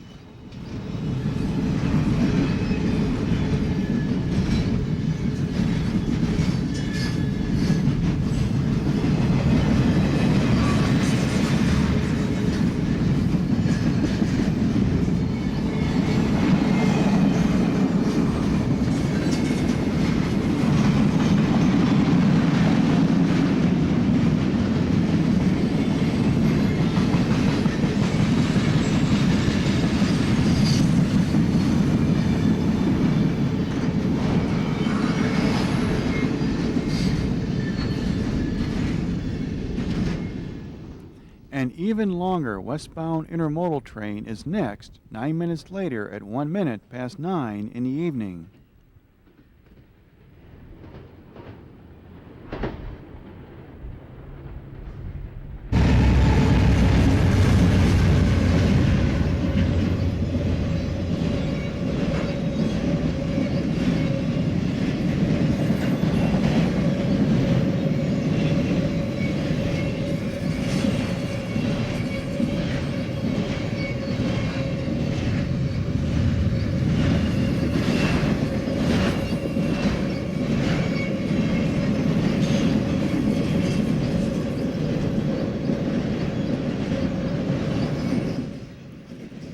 TV7 from Boston is one of 4 westbound intermodal trains for Chicago that originate at points on the Boston line. Also, TV5, which was the previous westbound intermodal train through Berea, originates at Boston with traffic for points other than Chicago.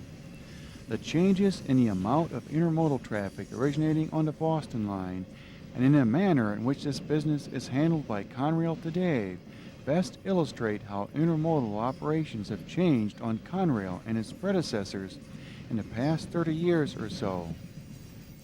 In 1966, the New York Central Supervan 13 was scheduled to run from Boston to Chicago in a fastest ever timing of 27 hours. but SV-13 and the second westbound intermodal train out of Boston in 1966 that handled trailers and flexivan containers for points other than Chicago were short trains. The timing for this TV7 today is just over 31 hours, but all of the Boston Line trains that we will see through here, except the shorter and faster UPS train TV99 that was through here earlier, are 7,500 feet in length or longer. This train is over 9,200 feet long, and it is carrying a large number of J.B. Hunt and Snyder National trailers, some of which came from a ramp in Waterville, Maine, through a connecting train at Worcester off of the Springfield Terminal Railroad.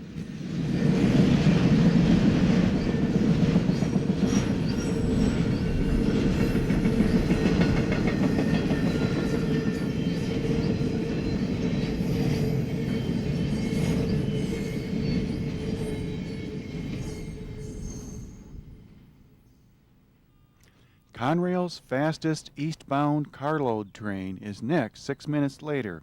BRSE runs directly out of the Belt Railway of Chicago's Clearing Yard with cars for Selkirk Yard.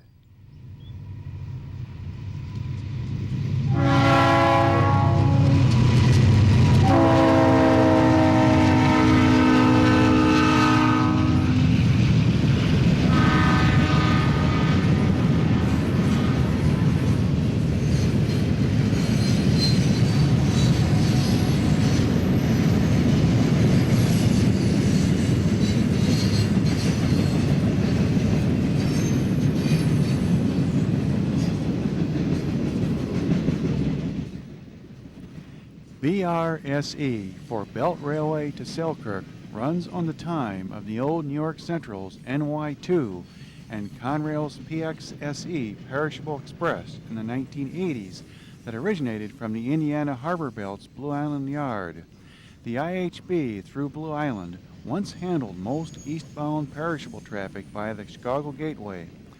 Both of these trains carried a lot of perishable traffic in refrigerator cars or reefers, but today's BRSE has only 8 reefers received from BNSF through clearing.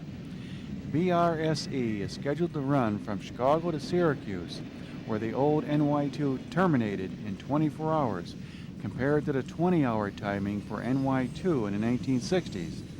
But NY2 was typically a 6,000-ton train then, not the 11,000 tons that this train is carrying. And just as important, there are over half again as many freights through Berea today as there were in the last days of the New York Central. BRSE is 2 hours early.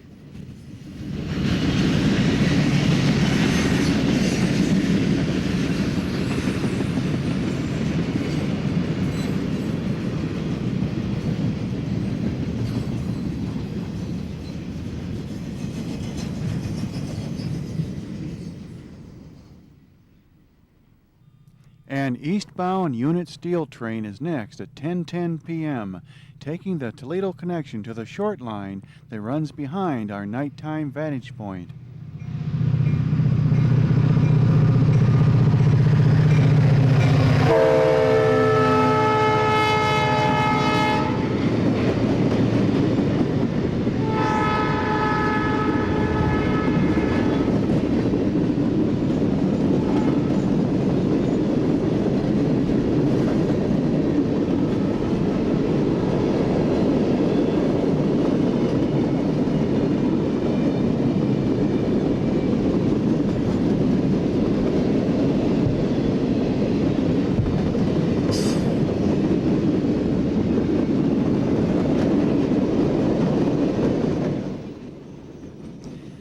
DLP-4 is taking empty gondolas from Livernois Yard in Detroit to Greenwich Yard in the Port of Philadelphia. There, these cars will be loaded with imported steel slabs from Mexico that arrived by ocean-going freighter at Philadelphia. At Harvard, on the Beltline, this train will take the Harvard connecting track built in the early 1980s to get from the short line to the Cleveland line. DLP-4 will then head southeast through Alliance to Pittsburgh and Philadelphia. Conrail uses a combination of 3 letters and a number to symbol their unit steel trains. The DL in DLP4 refers to Detroit Livernois and the P to Philadelphia. The business that this train and its eastbound counterpart carry used to be handled by the Illinois Central through the port of New Orleans. Berea, or the town just south of Berea, is having a fireworks display tonight.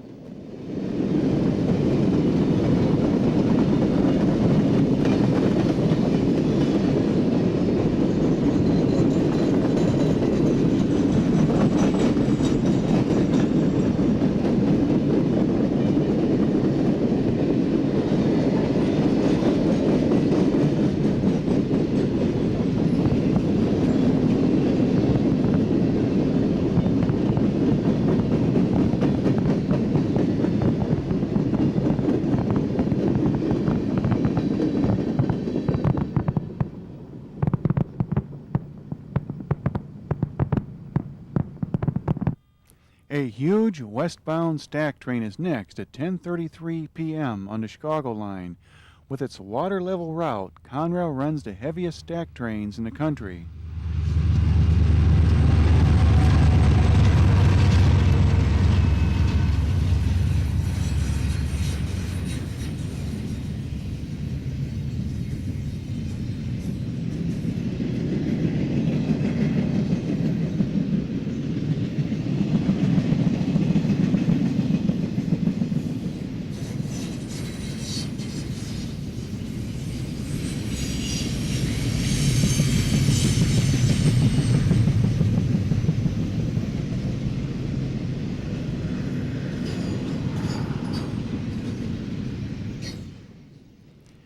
Conrail began running solid double-stack trains in the 200 series and up about 1985, a year or so after the double-stack revolution was begun.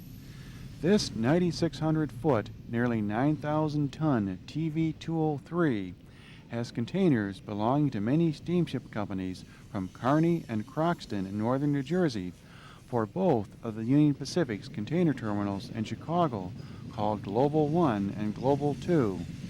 These yards were built by the Chicago Northwestern and serve American President's Line and other container ship companies respectively.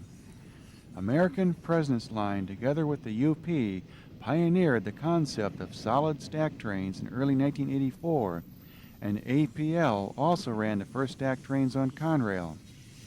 Unlike many of the other double-stack trains running on Conrail's Chicago line, TV-203 doesn't work at DeWitt Yard in Syracuse, where containers from Conrail's clearance-impaired Boston line are filleted eastbound or double-stacked westbound. Because of their size and lower-rated lading, Conrail's stack trains handling all or mostly marine containers operate on slower schedules than the TV and mail trains handling domestic traffic. TV-203's timing from Croxton to Chicago is 37 hours, and TV-203 is 2 hours ahead of time through Berea.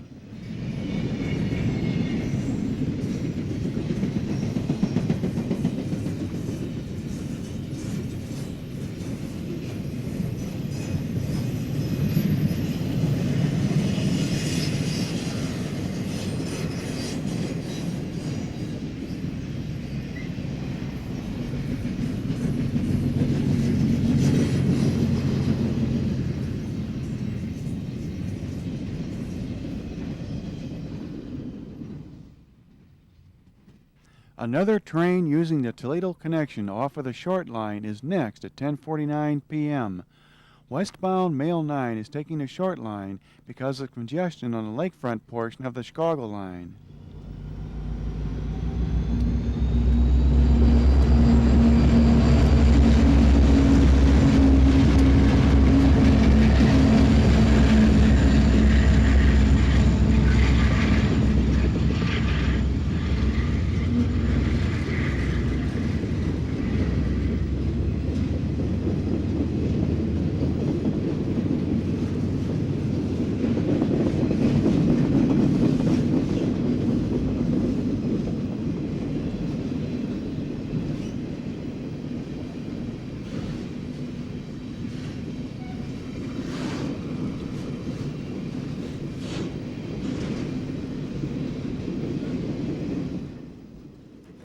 Mail 9 from the Morrisville Intermodal Terminal, which serves Philadelphia and west central New Jersey on the other side of the Delaware River, is the last train of the night out of Morrisville for Chicago, due to leave Morrisville at 5:25 a.m.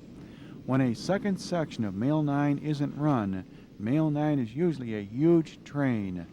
Today's Mail 9 is only 6,100 feet long, signaling that there will probably be a second section of Mail 9 with the business from the Harrisburg and Pittsburgh ramps where Mail 9 is scheduled to work. This train is about a half an hour early and is due to arrive at Englewood Yard in Chicago at 8 tomorrow morning. Mail 9 has a few trailers of mail and over 30 UPS trailers that give this train its mail symbol, along with nearly 30 trailers belonging to other truckers.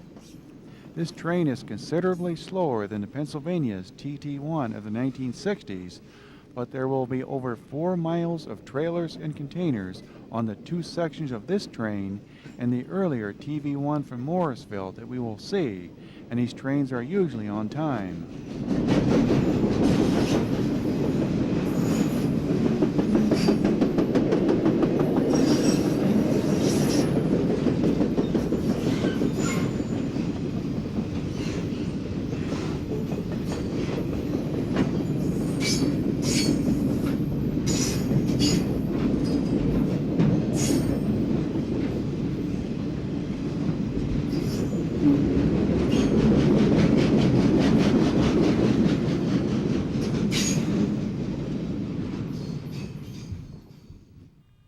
A westbound auto train is next on the Chicago line at 10:54 p.m., running behind a LMS C40-8W and a CSX SD40-2 that has strayed from a power pool or is simply repaying horsepower hours.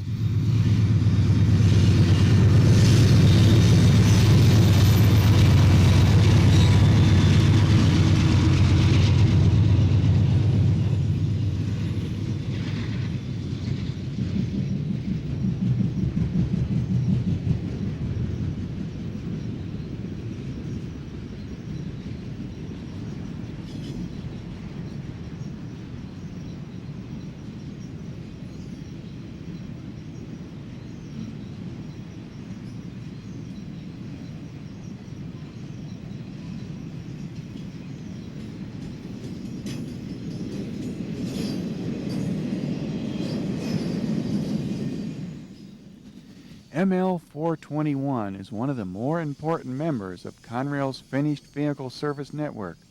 The symbol for this train was changed from NFCH to ML421 about 4 years ago.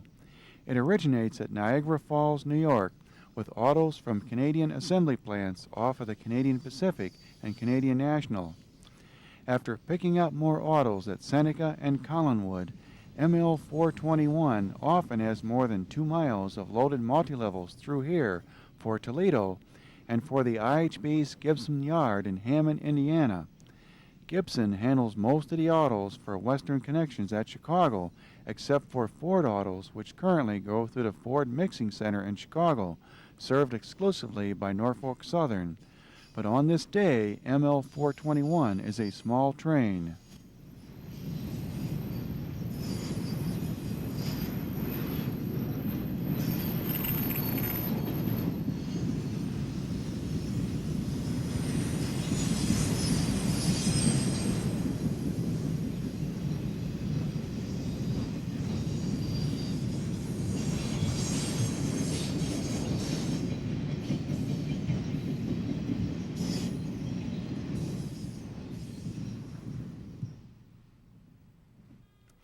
A minute after ML421 clears, westbound TV79 from Worcester, Massachusetts to Columbus, Ohio, rolls by on the middle track of the Chicago line. TV79 will take the Big 4 connection up ahead.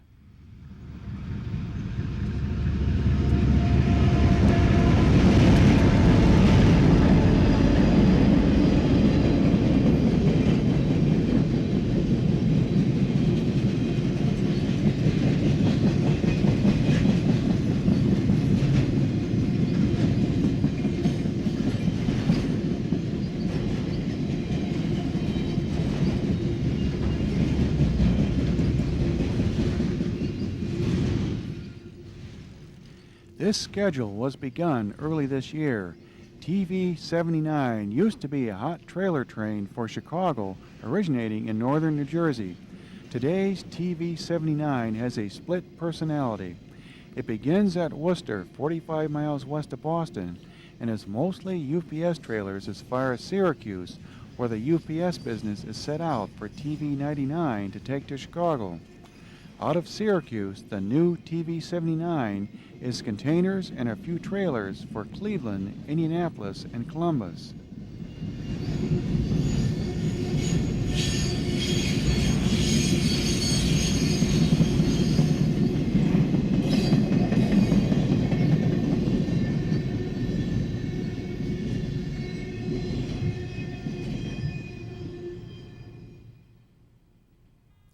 A short MYTO from Motor Yard at Bedford, 20 miles south of Cleveland on the Cleveland line to Toledo, is next at 11:06 p.m., led by venerable Jeep 40-2 that was once preferred power for the TV trains.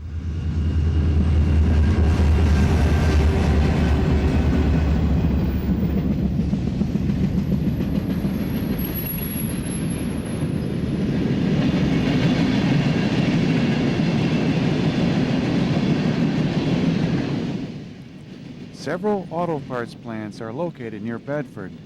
During the week, MYTO will be a good-sized train with up to a mile of high-cube parts cars instead of 5 high cubes followed by fill of ballast.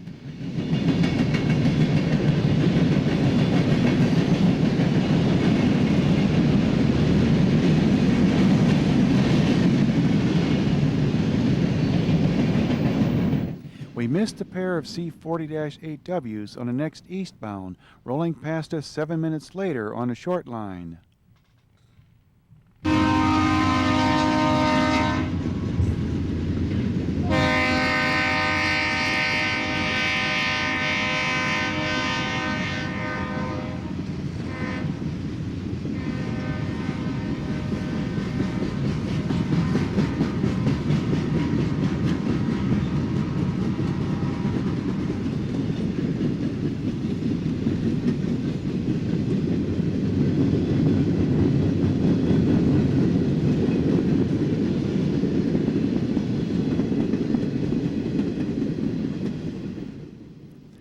INSE is taking the connecting track from the Big 4 line to the short line, which is the furthest track from us and runs in front of the former Big 4 depot, now an upscale restaurant. INSE came from Avon Yard in Indianapolis and has blocks for Parma Yard, reached off of the short line, Buffalo, and Selkirk Yard where this train is headed. For many years, this train was symboled SLSE and originated at the Alton & Southern's Gateway Yard in East St. Louis. It also used to carry a large block of loaded autos from Western Connections at East St. Louis and from assembly plants in central Indiana. Now, Avon Yard blocks this train and the autos have been moved to the ML series trains, although INSE still has some auto-related business in the form of parts cars and flats of truck frames.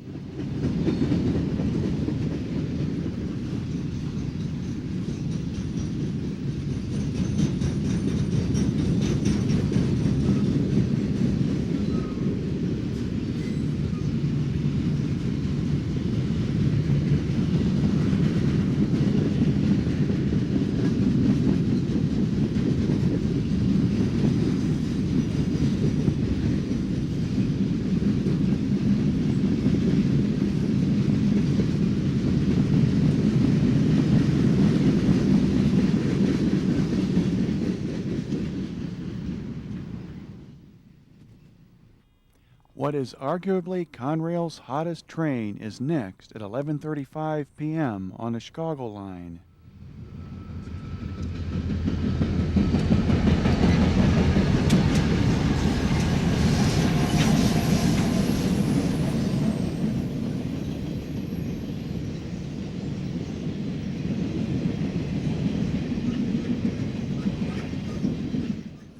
Westbound TV LA was out of North Bergen, New Jersey around 7:30 this morning and is due into Englewood Yard in Chicago at 7:35 tomorrow morning, currently Conrail's fastest timing between New York and Chicago.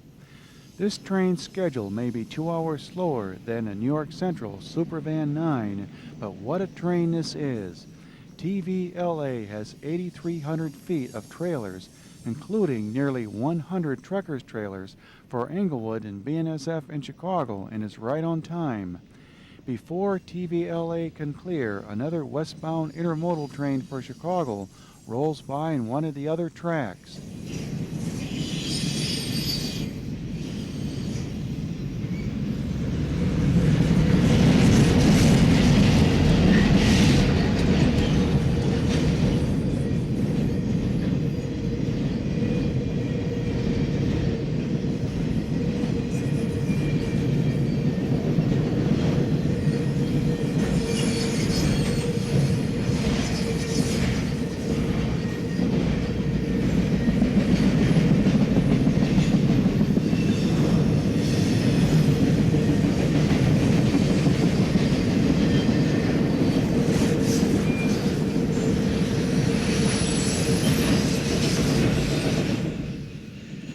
Both TVLA and Mail 9X on a nearer track are making the same speed through Berea, 37 miles an hour, but you can guess which train will have the right-of-way at the next set of double crossovers 9 miles up ahead at Elyria.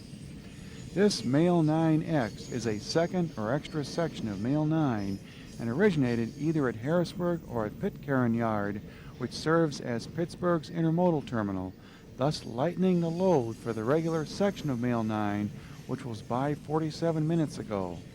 Some lightening indeed, as this Mail 9X is quite a train in its own right, with nearly 7,800 feet of trailers and domestic containers, with over 70 truckers' trailers. Both TVLA and Mail 9X have blocks for Burlington Northern Santa Fe at their Corwith Yard in Chicago. One of the BNSF blocks on TVLA connects with their ZNYC LAC train to Los Angeles, the former QNYLA, accounting for the LA in TVLA.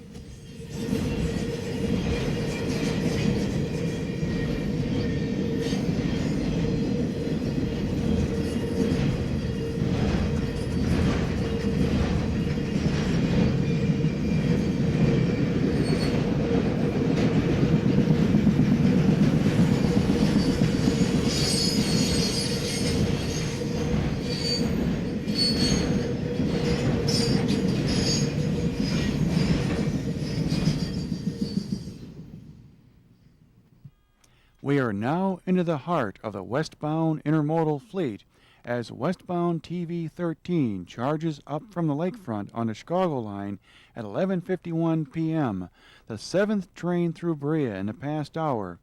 In a few hours, the eastbound intermodal fleet will begin.